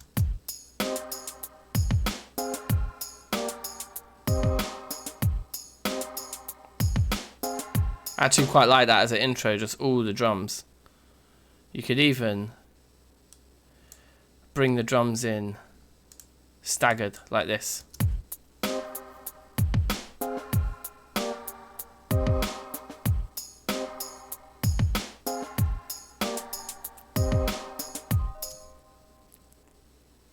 And then bass with the little.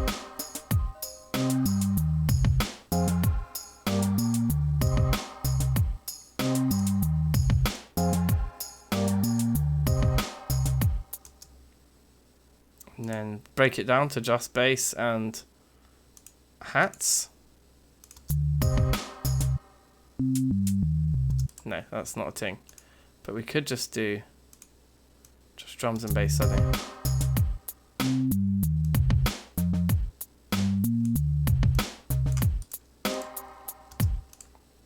Yeah, I think that works. And then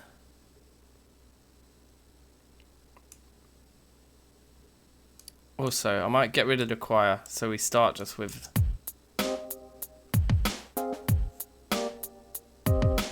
yes, Dan.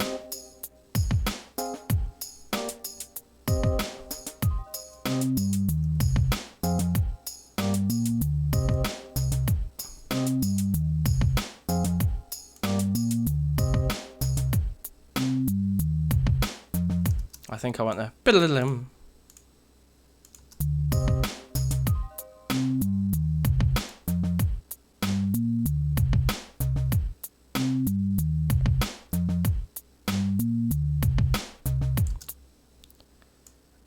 Let's just do all of that again.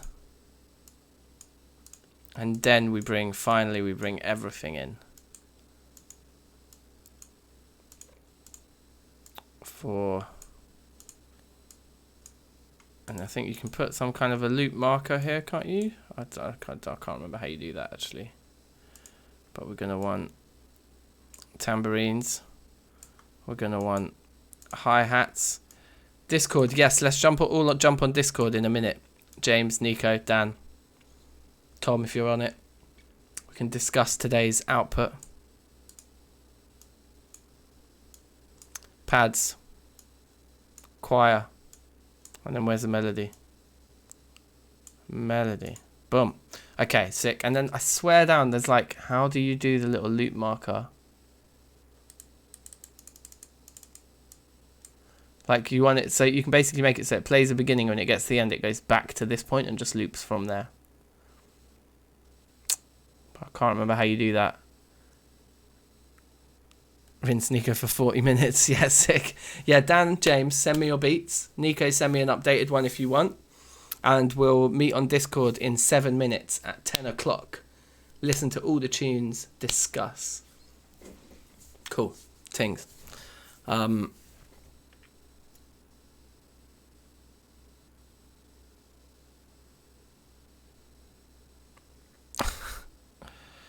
Okay. This has been a challenge. Right, let me just have a look at some of these buttons. I think that might be it. No. These are just all cursors, aren't they?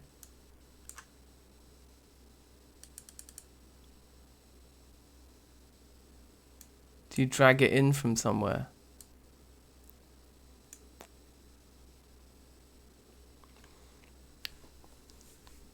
Michael, we're probably not going to be finishing bang on 10, mate. I know you're counting down to 10 o'clock, but it's not going to be that stringent.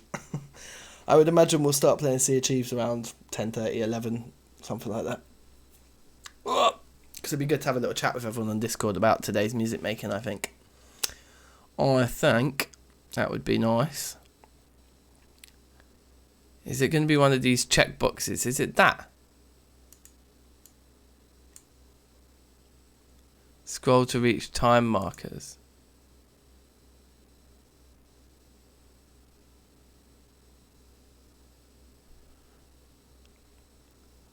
View different things.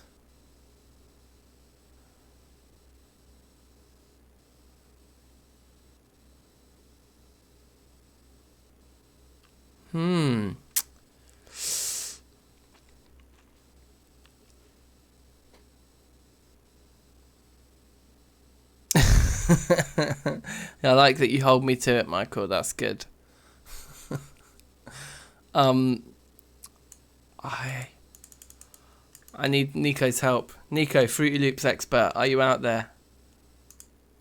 I'm gonna WhatsApp him because I think he might be making beats and not looking at the chat.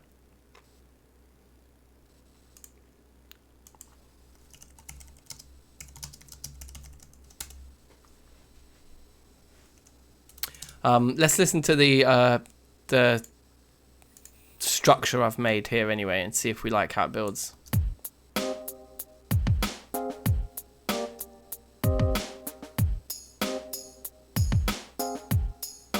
You know what we could do? Have no drums actually in this intro. How about this?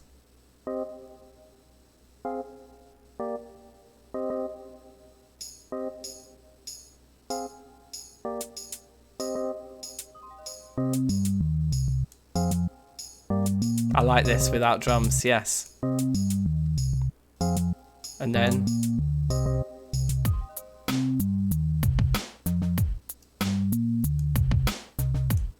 I'm even gonna say no bass line there, no bass line there. Bring the choir in. And look, this is a classic trick. Okay, this is the first classic Fruity Loops trick that I used to always do. We're gonna duplicate this drum track. Clone. So now we've got drum beat and drum beat 2 there as our first two patterns. Now drum beat 2 is going to be everything from this snare note. And we're going to just delete everything before that snare note. And then we put that bad boy like right here. It's weird that it looks like that. I don't know why it wouldn't look more like the other, but fine, there we go. So that's kind of got our drop on it. So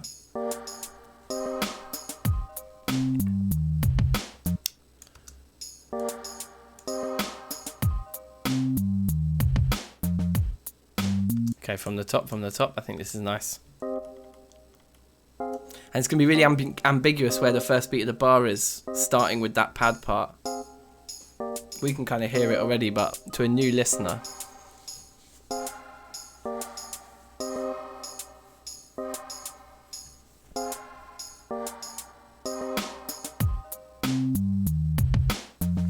I think I might have to keep those hi-hats going. Oh no, maybe not. Can add them back in here. Could be interesting. Yeah. And then get rid of them again.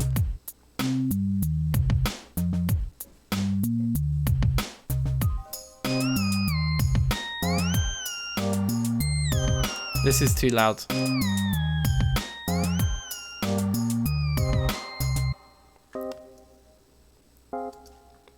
Hey man, I'm cool with that. I am cool with that. Let's loop this more. Ugh.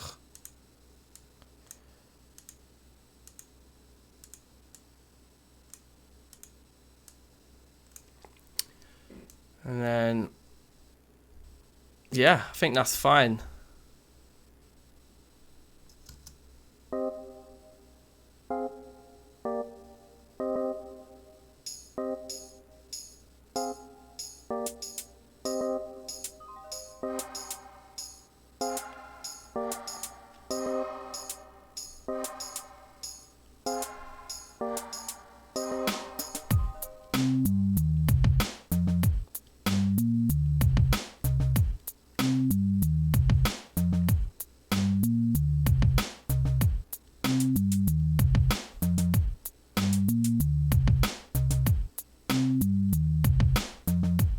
We need a big build up here for that drop.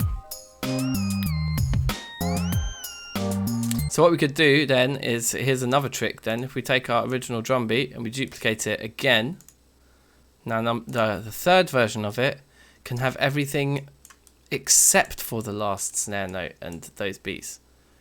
So it would sound like this.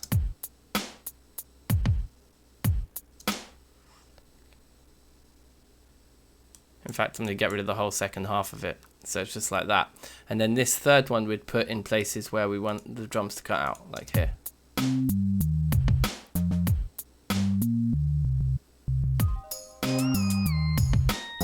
Just adds to the drop. Very nice, very nice. From the top. Tuh.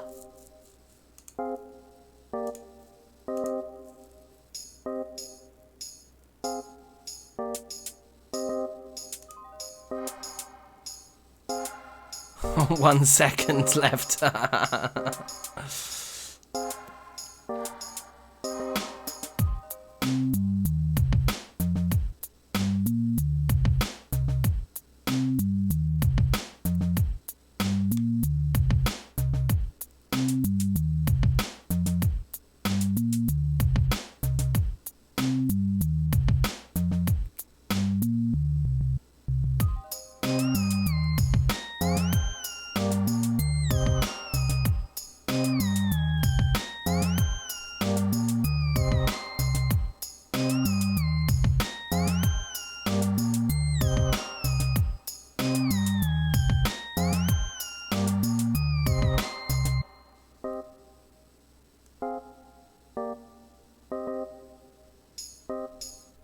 This is quite a nice loop now. You could just do bars to this.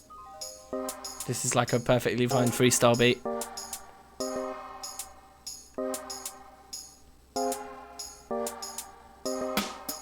Ah.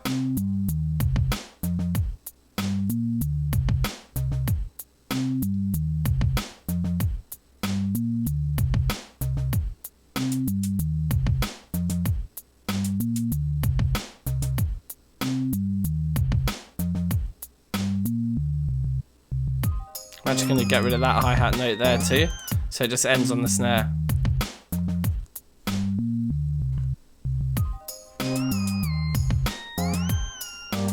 Alright, big in the game, big in the game, big in the game, big in the game. Let's see what's popping off in Discord right about now. Oh,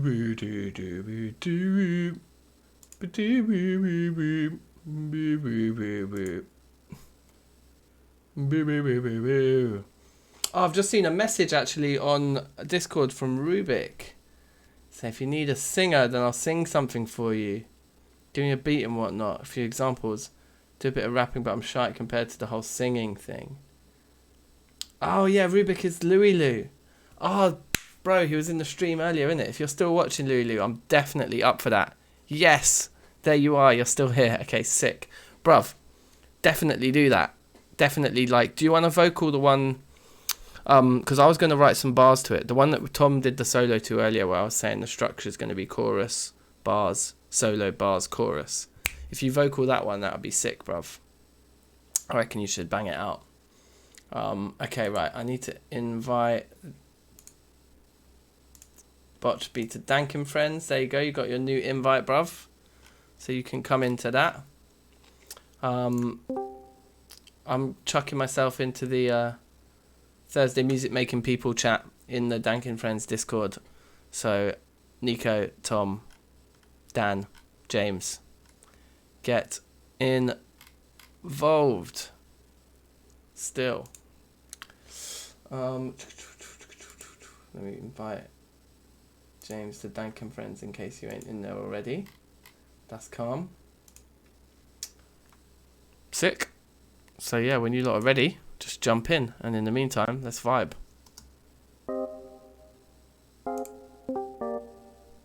Safe, Nico. How you doing, bruv? I'm good, man. I'm just sending you the... I think you might have got it, actually. The mix I'm up to on WhatsApp. Sending me the latest produce, yeah? Yeah. So basically, I'll let you know where I am, or should I wait until it's playing? Yeah, I mean, wait until everyone's hearing it, and then we can discuss the pieces one by one. Cool. But yeah, I've got it, so that's sweet. What's Botchby saying?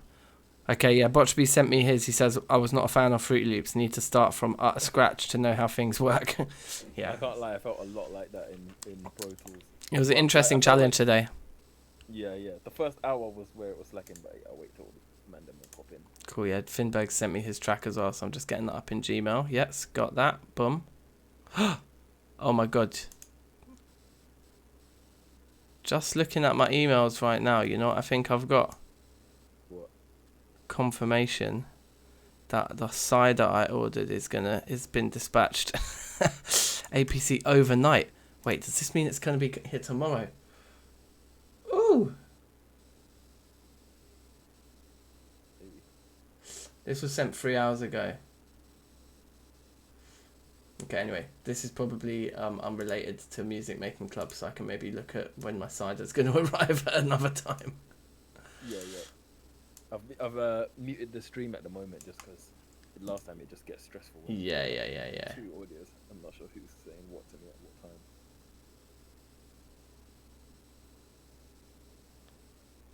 Where are people? Deep. It says, Finberg, like, I need to be a member for 10 minutes.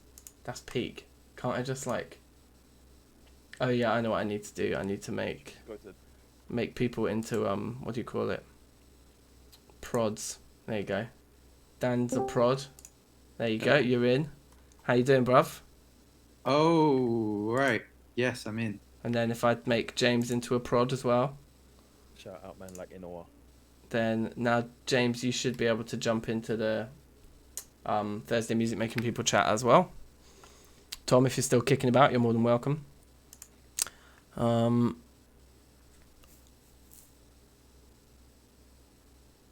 was so hard. Yeah, was it? Louie Lou, that's awesome, bruv. If you're gonna do some singing, I'm well up for it. I'll talk to you. I'll message you on Discord tonight, mate. We'll get chatting about it. Yeah. That's the thing. So should we start listening to some of the beats? Let's do it. Let's do it. Okay. Who do you want to start with? Nico, should we start with you? Yeah. Where's James? So I'll give you. Yeah, wait till James is here. All right. Then Yeah, I'll give you come. A little update of what I've done. He said he needs to be a member for 10 minutes, but I think now that I've made him a producer, he should just be able to join this chat. So James, if you're out there, if you're listening, jump into the TMMP chat in the Dank and Friends server. Big in the game. I'm going to leave you two to entertain the audience while I go and get a drink while we wait for James. So you two can just chat some nonsense, and if you cuss me, I'll watch it back later and I will know. All right, I'll be back in 2 seconds. Yeah. So, watch it be. I found that quite interesting, actually. How did you like it? I liked it as a challenge just because I feel like I should use. Like, it would be nice if I could do everything all in one space. And since I'm quite comfortable with Pro Tools for mixing, it would be really good to be able to get comfortable actually, like just making the beats in there as well, because it is quite a hassle. Well, it's not a hassle, but it's just an extra step that I don't really appreciate, having to go from one software to another software and then like leveling it all out and everything. So it would be good to do it all in there. But I just found I couldn't access the synths at all, so I could only do the beat in there, and even that took a little while. I feel like there must be a more efficient sampler, but I just don't know how to use it or find it. But yeah, were you using Fruity Loops as well?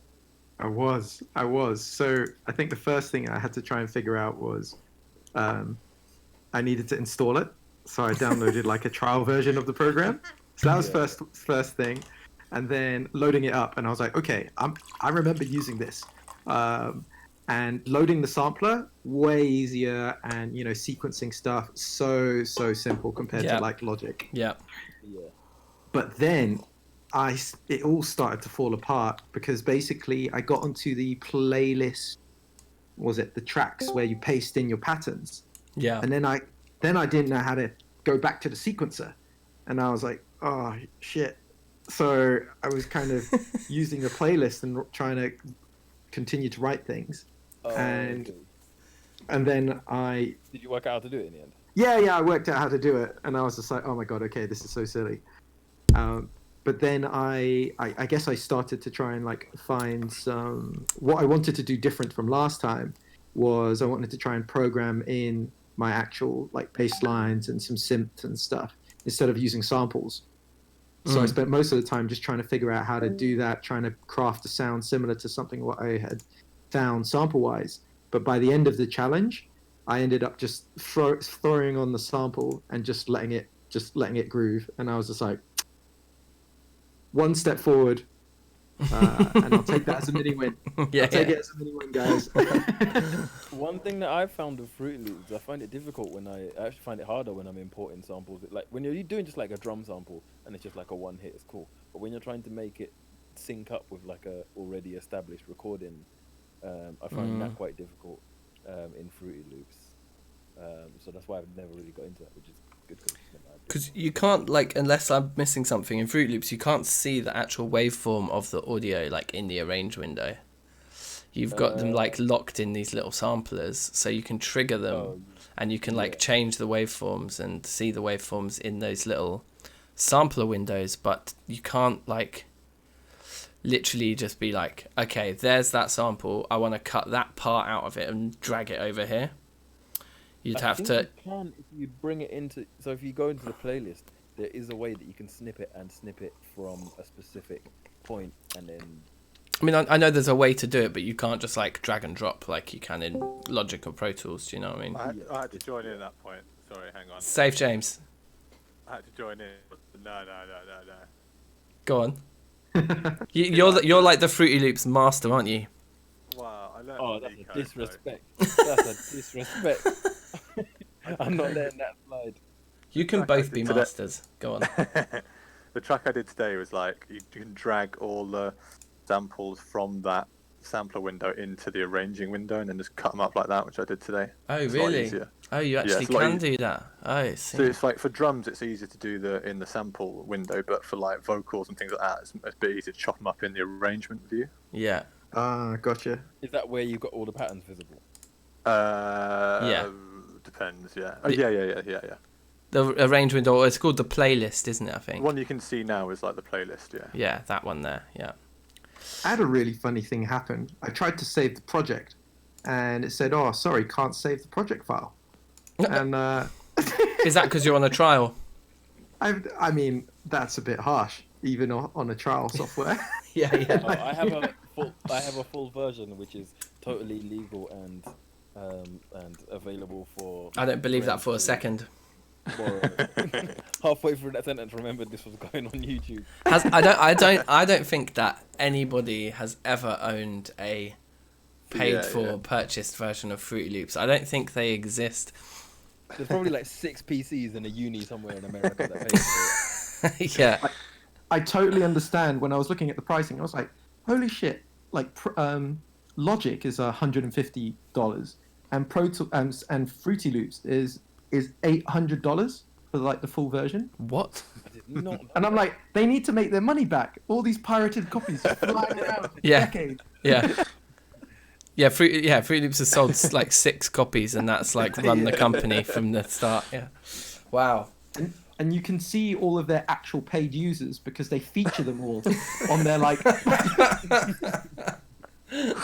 the website. That's amazing. Yeah. It's like the 3 sample tunes that come with it. Those are the 3 tunes that have been legally made in the history of Fruity Loops. Okay, all right. So should we start listening to rhythms? Who wants to go first? I don't mind going first. Yeah, Nico, you go first, man. I'm going to Cool. mute. All right, yeah. Let's hear the ting. Oh, somebody just unmuted. Okay, there we go. Right. How do I mute this? It's all good.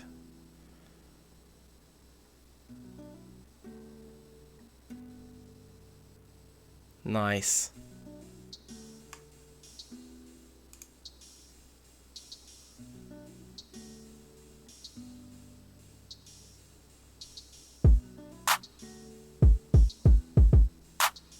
Uh-huh.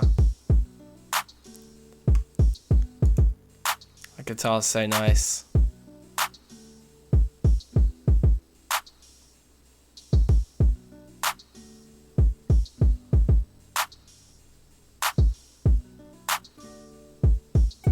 Is it a bit quiet, is it?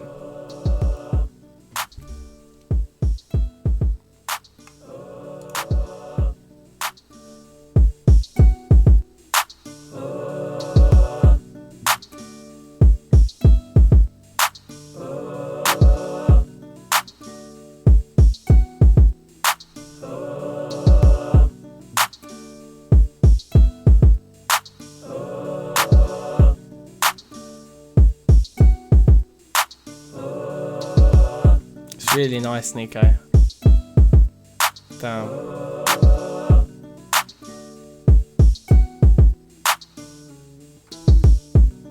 I like that little extra guitar part there.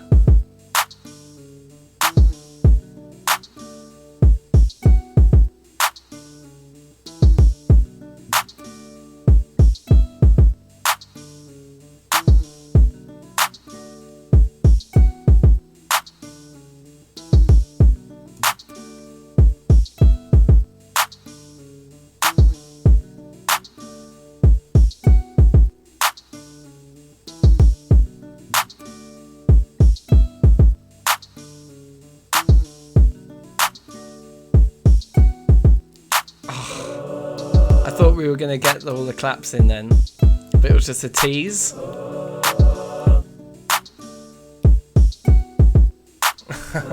That's nice.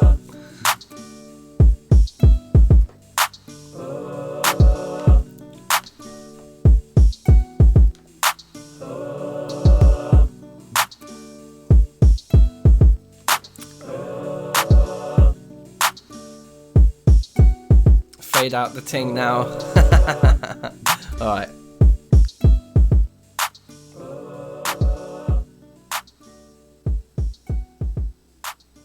Nice slow fade there.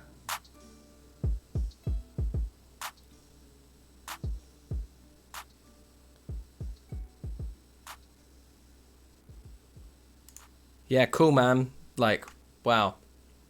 I rate it. I rate it It's hard. awesome. I love the voices coming in. Mm, And then the guitar. Woo! It was all good. It was so good. it was. Sick. Like, I- go on.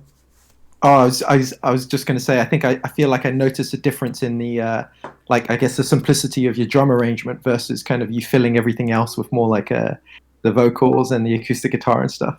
Yeah, that's partly just because I don't have the classic fruity sequencer to just like click on 16ths and stuff. So I just had to make it a bit more simple. But it was good because it made me kind of play around with my voice a bit more, play around with the guitar parts a bit more. I would love to be able to get some synths in there as well, but it wasn't quite as hard as I imagined. But I was quite slow going through it, so it wasn't hard. But it just because it was unfamiliar. Yeah. You could tell it was like a Nico rhythm though. It sounded like that coconut curry thing that you did with Dan. Yeah, It's yeah, like that, got the same vibe to it. It's like definitely like even on a different door, it's like you can still tell your style. Yeah, definitely. And that you're doing bits. I really like the like I was saying when it was playing, the like tease of the of getting the other like snare notes in. Yeah. Because like I kept feeling like it was going to drop into dun dun dun dun dun dun dun, but then you kept just like giving it to us and then taking it straight back again. Well, if I was a bit more familiar with Pro Tools, I might have added a bit more kind of rhythm to the drums and maybe a bass line as well. But I thought about doing like a bass line on the guitar and then like pitching it down, but then I thought it might just sound dead. I mean, That usually sounds dead, yeah. the minimalism of it was one of my favorite bits.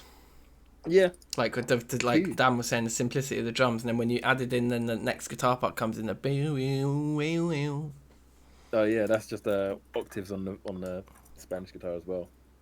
It was nice. What kind of synths would you add to it? Probably just pads to this.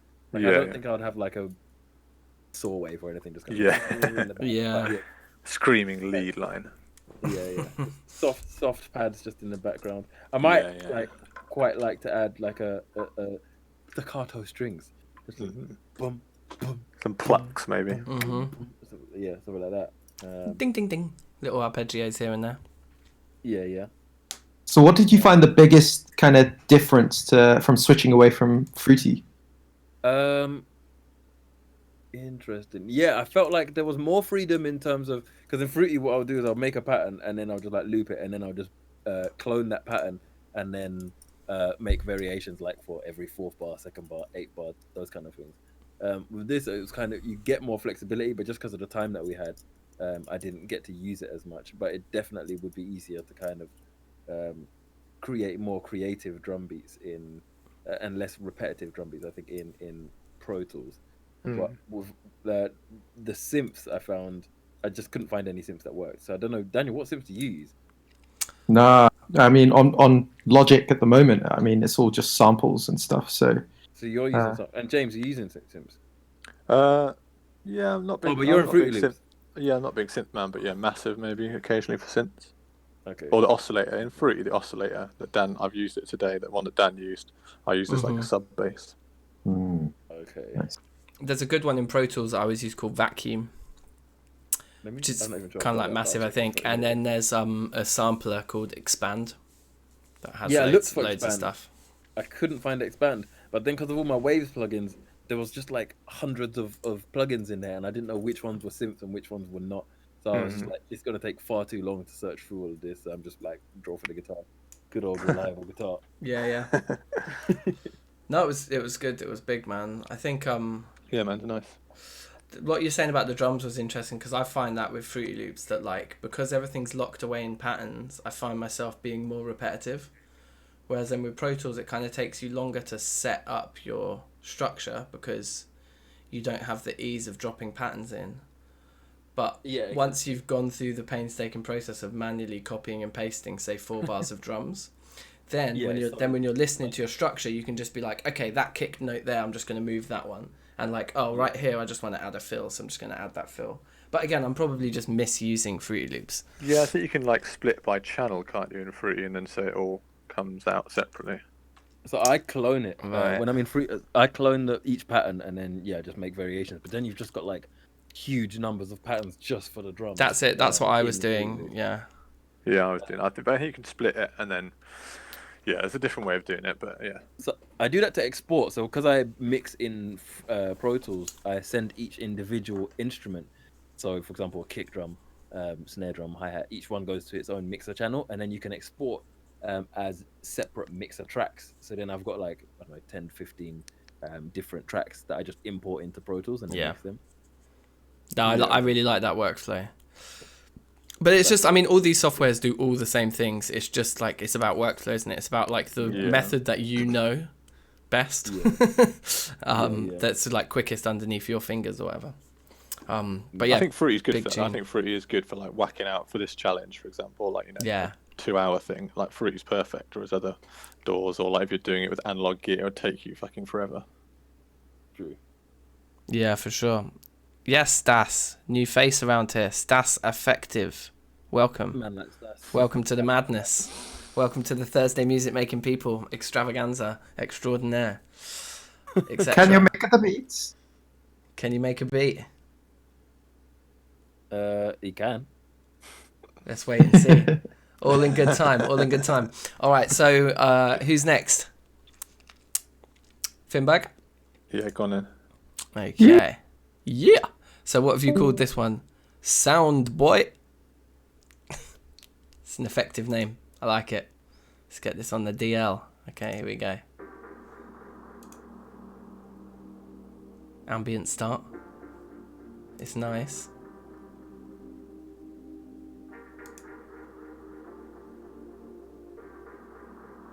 Ooh.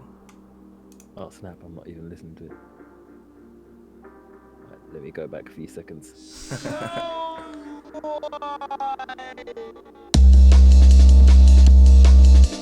Dirty. I'm really liking this.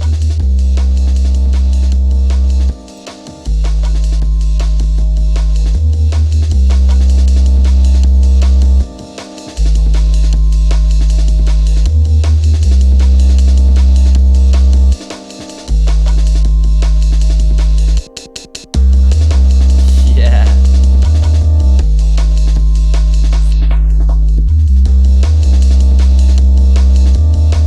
Oh man.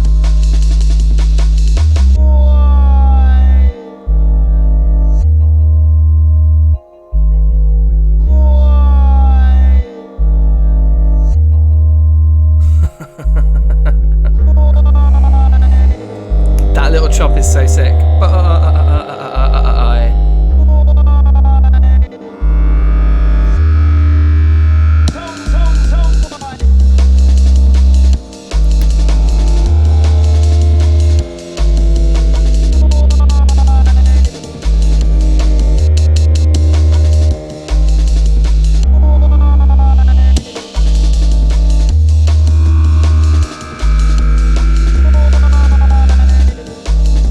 Yes.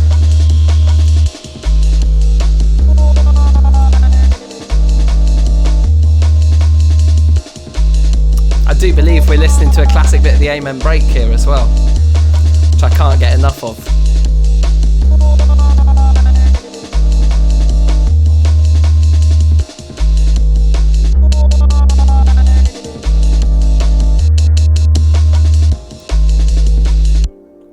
Dext. Okay, I'm going to have to look into Dext99. That sounds sick. Right. Finberg, talk to me. That was banging. That was absolutely banging. Yeah, I severely rated that. The vocal chops, amazing. That's exactly the kind of thing I was saying I thought was really difficult to do in Fruity Loops. So you've totally proved me wrong there. What's that? I was just That saying was crazy. that was amazing. Yeah, the vocal chops is the exact thing I was just talking about, saying I think is really difficult to do in Fruity. So you've totally shown me how it's done. Like, Yeah, it's a bit easier to do it like that, but I think something went wrong in that mix. Oh, hello? hello. Yeah, something went wrong in the mix. It's like that weird, super long one in this, like the last half shouldn't be there. I couldn't get rid of it. I don't know what's going on, but yeah, it's a lot easier to do the chopping. Like the Amen break is chopped up in that sequence, not in the playlist window. It's like chopped up. Right, you chopped up in there. Interesting. Yeah.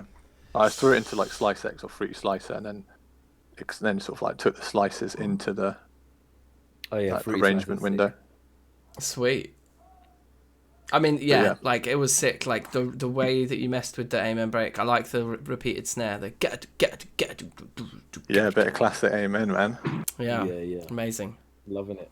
Sick. I wasn't expecting a jungle. I was expecting hip hop, but I'm loving it. Yeah, I've never done a jungle beat before, so I thought I'd give it a go. It was surprising. That initial drop was definitely surprising. It's kind of what I wanted. In a good way, yeah. Because it was proper ambient, calm start as well, wasn't it? Yeah, I kind of want. I might, if I'm going to work on this more, I'll probably make it more like ambient, jazzy, kind of like jazzy jungle, like a weird mashup of like some jazz. It's got some jazzy chords and some vibraphone in there, so I might like expand on that, make it like some jazzy ambient thing. Nice. Yeah, man. Yeah, no, that was great, man. That sounded so cool. Sick. What did you you guys think, Nico, Dan? That was fantastic. I got nothing other than teach me. I mean, I wasn't using a different DAW. I was just using Fruit like I always use. I want to see more with jungle. I always want to see more.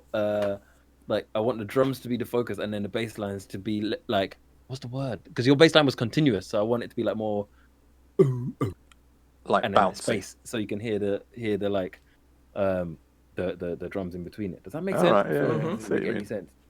More staccato. Yeah, more space Just like between the notes. Yeah, rather than like a consistent bass. Like But a sub. I was still vibing. Still Cheers, man. vibing. And just the way you chopped up that vocal sample, man. Mm-hmm. Kind of like, almost like you chopped it up with a swung rhythm. The Yeah, sick. I think I gated the effect as well. I gated the vocals. You know Really what? nice. I think we might have to do an Amen challenge, boys. I'm feeling that next week, yeah. That would just Or mean everyone James has has to to do celebrate. two Oh Amen. yeah, maybe we'll pick a different break. We could do Funky But- Drummer. That's another classic. Yeah, I'm on that. Yeah. Yeah, go on in. All right, sweet. But that was Thanks. that was sick, man. Really, really nice. Right, Cheers. Daniel. Yeah. Next in line.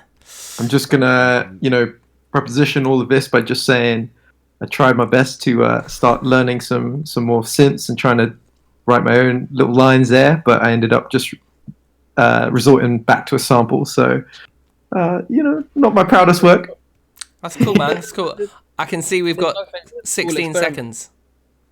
Let's do it. Let's do it. Right, I'm going. I'm muting you guys. Sweet.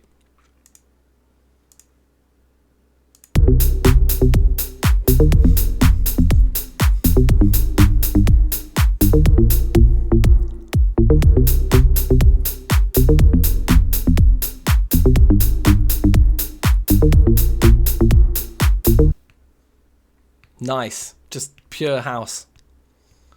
Would you call that house? Is it fast enough to be house? I like the bass line anyway. So is the bass line the sample that you speak of? Yeah. Yeah. So it was just the sample for that line. But you program That's the drums in. Yeah. Yeah, program the drums. Use all the drums are just out the box from FL Studio. Mm-hmm. And I need to remember to mute the stream. Sorry. All right, I'm back. Oh yeah, the stream, right? Yeah. I thought you were talking about something in Fruity Loops. I was like, what's this string? No, yeah. But yeah, everything was out the box, out of FL Studio, and then it was just a sample. And I think I was playing around with, the Toxic Biohazard and trying to. I think when I got onto the piano roll, that really threw me because I thought, all right, I'm gonna click and drag all of these notes over, and I was like, I can't move anything. Where do you get the samples from? Are they in Fruity Loops? No. So I'm using Splice Okay. to find Is that samples. Okay. Yeah, it's like basically an online sample repository, and you pay like a monthly subscription, and yeah. What? And then they're you can all just royalty download free, are samples. they? Then how do you Yes. sync it up to the drum line? So I basically look for stuff in the right BPM that At a certain I'm working in. BPM, yeah. Okay. But you can also, you can stretch it and compress the time. It certainly seems easier in Logic to kind of do those types of things with like the flex mode. But Yeah. from Fruity, I couldn't tell how to like adjust things, so I just found a sample in the right BPM. Yeah. There's something in Pro Tools called Elastic Time as well, which works the same way. It's like pretty sick. Yeah, But like, That was nice, man. I want to hear like more though. It's like yeah, I want to hear more. I always feel It's like I got a get vibe to snippets into the inner beat making, but I never hear the whole beat. That's my next goal for you. Yeah. Got to finish out the beat. Yeah. Thanks, guys. I want to hear how you would build the track and how you would like structure the track. Yeah. Well, 99 was saying it made his ass move, so that's high praise. Nice. If you can move ass, then you know you've made a tune. Do you know what I mean? That's all we make music for, right? Is to move ass in various Tracks. settings. That's dance music, basically. Man. Yeah, exactly. That's it. I tell you what, like I'm having so much more fun moving away from like acoustic instruments and now kind of embracing, you know, Samples like and It's all about Yeah. samples, man. It's all about the samplers. Yeah, I'm loving it. I'm kind of like, shit, new direction. Yeah. I'll tell you You what name- one thing that made me very confident with, or much more confident at least, with using Fruity Loops was just trying to make beats that I liked. Mm. So literally just like listen to a beat that I like and then just see if I can make that on Fruity Loops. Yeah. Yes. And after a couple of those, you kind of like know exactly, all right, so this is where I'll get like this kind of a bass sound. This is where I'll get, this is how I arrange the drums. This is how I'll structure it. I did a few of those. I did like I remade 21 Seconds, the beat to that in Fruity Loops when I was like a teenager or whatever, whenever it was. I did Joke. hip hop. Nice. Dead Prez. That bass line's so good, isn't it? Is that the one with the like? If It's you just know, got a sung it constant better. bass, like distorted bass line. Yeah. By Part James for the same thing, but it's just. Yeah. Sick. Sick Rhythms. one. Let's hear the next one. So that's me, isn't it? And then we are Yeah. done diddly on. So I've done a bit. I've managed to structure it a little bit. So there's something going on here. So Cool. I'll Yeah. unmute the stream. mute the. I guess leave Discord in it, and then you'll get it in the Yeah. stream. 2 multiplied by 10 plus 1. Romeo done. Right, here we go. My keyboard stopped working. Here we go.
And so on. It loops at that point.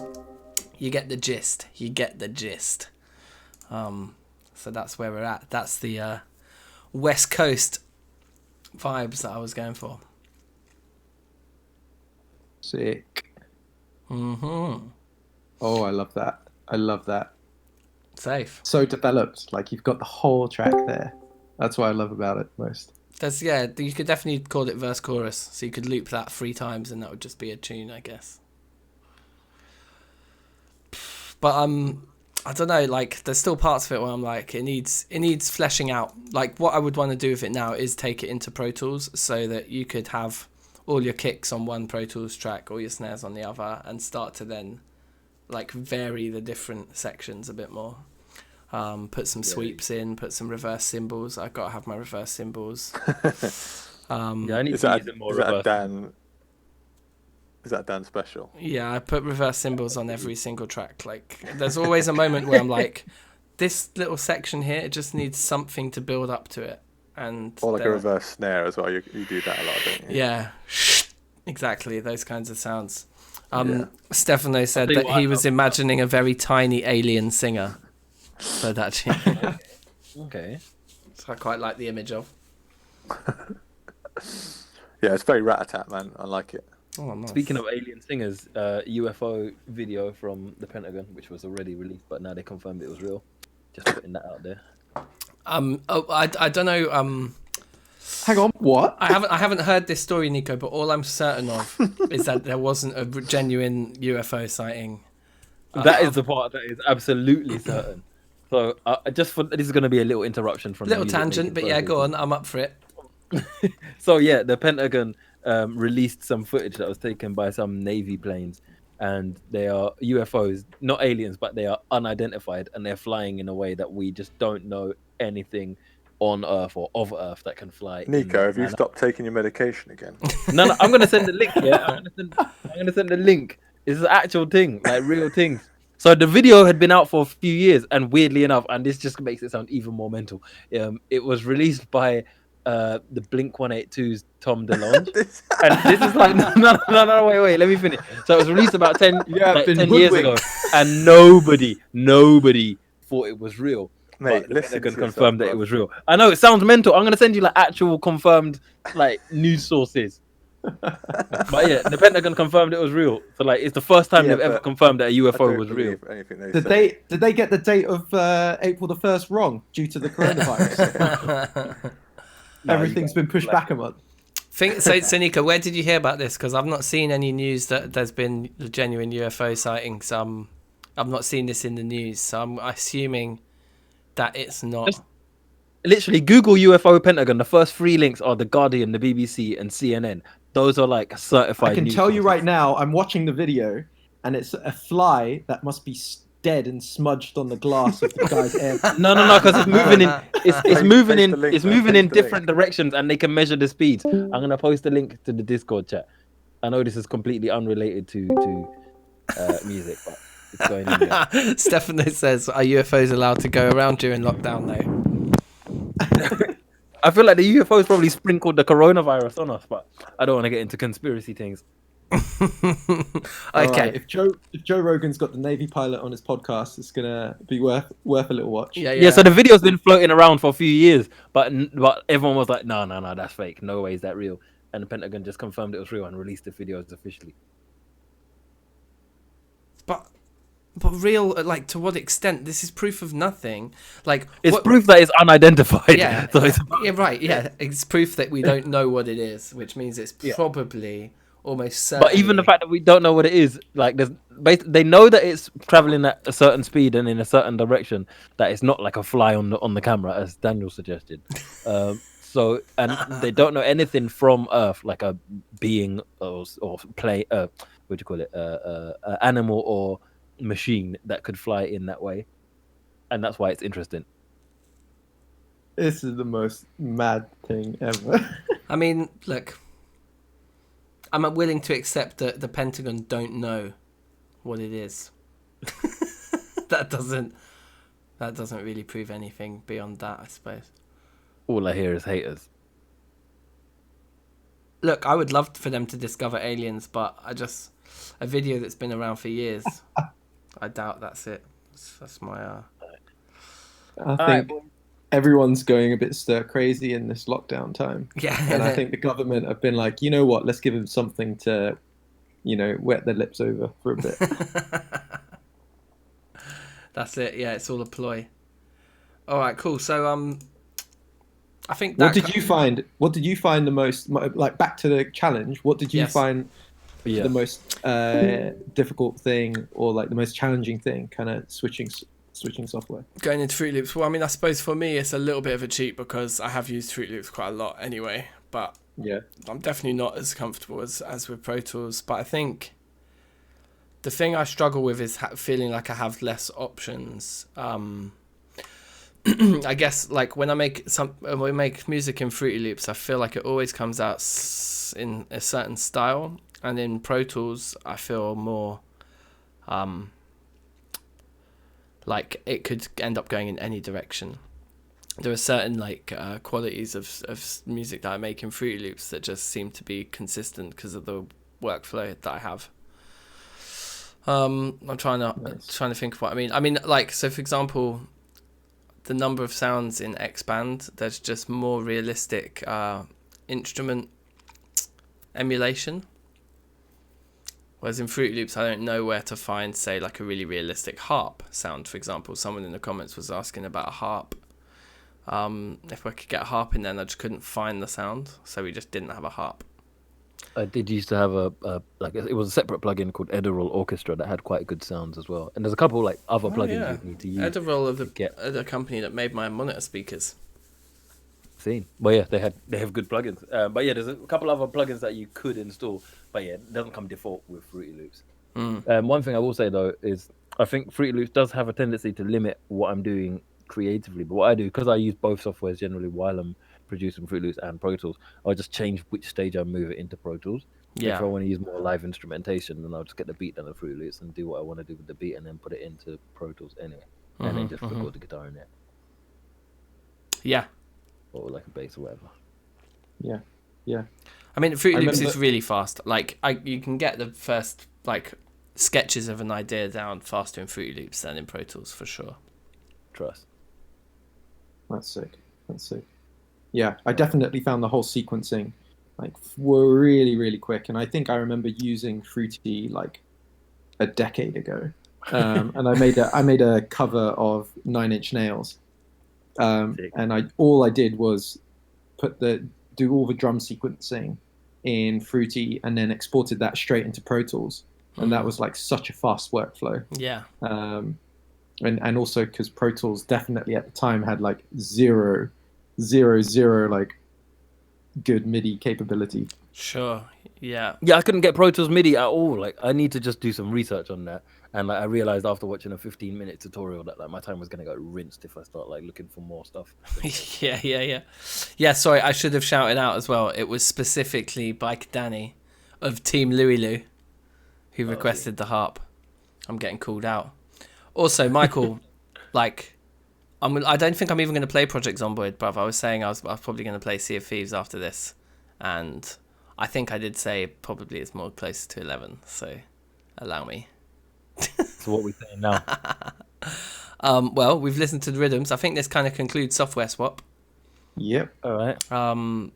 What is the challenge for next week? Amen. Or a break. Funky drummer. Find a break. I think we should all use the same break. But we should all use the same drum break. Yeah. Same drum break. Okay. And then cut it up. Do what you want with it. Around. Yeah. So it's kind of like what we did a couple weeks ago, where we all started with the pedal steel sample, but we're just going to all start with the same drum sample. Let's do it. And then take it from there. I think that sounds good. And can't hopefully wait we'll to have be back in 99 Logic. will be back as well. Yeah. You'll be set free. But yeah, 99 might join in next week. I think if you get your setting up done, then shout out 99. Bring it in. If you're if 99, if you're in the Discord server, then I'll hit you up on there, and we can arrange all of this malarkey. Who's gonna sing rock? Have we got? Yeah. So then there was also Louie Lou, has offered singing services, which is amazing. So we're gonna get some of that going. I think I've got a couple of the beats we've made over the last few weeks that I'd like to get some vocals done on. I presume so. Sick, cool. What we could do is we'll do the drum loop challenge next week, and then the week after that, why don't we do a vocals session where we can each pick one or two, or however many we want to work on. Could just be one, but just pick one of the beats we've already made, and like flesh it out into a song. Cool, on it. Sweet. All right. Sweet. I'm gonna sign out. Yeah, Peace out, look, guys. I need food. I'm hungry, fam. Cool. Yeah, have a munch, and thanks for joining in as always, guys. And it's good to chat to you. It's good to hear your beautiful voices. Yeah, nice to touch bases. And you. We're making nice sounds with our tunes, but the sounds of your voices, that's what I'm about. I actually heard a bit of my voice through your stream, and I was like, it sounds bare nasal. I need to work on speaking through my chest a bit more. Okay. But voice goals. Long-term goals. Yeah. Yeah, safe James. All right. Yeah, exactly. Yeah. James is gone. So yeah, he's in the chat. He's saying peace. Peace out, James. Nice one. Good beat as always. Yeah, and take care, people. Later. Good beats, guys. All right. Bye. Peace. Bye. Right. Well, there we go, ladies and gentlemen. That's Thursday Making Music Club all wrapped up, and that was fun. That was really good fun. So I'll play you out with this rhythm again that I made today. and I'm gonna start a stream in 5 or 10 minutes playing some games. I think we're gonna try and play some Sea of Thieves, because the new update the other day dropped and it's quite a lot of fun. I don't know if I'll get a multiplayer thing going. I'm gonna send a few messages out to a couple of mates who I know play. Otherwise, I might just solo it. So yeah, look out for the next stream popping up in about 5-10 minutes. And thanks for joining us for Thursday Music Making Club. And next stop, we'll have an album. So yeah, take care, people, and see you in 5. Peace.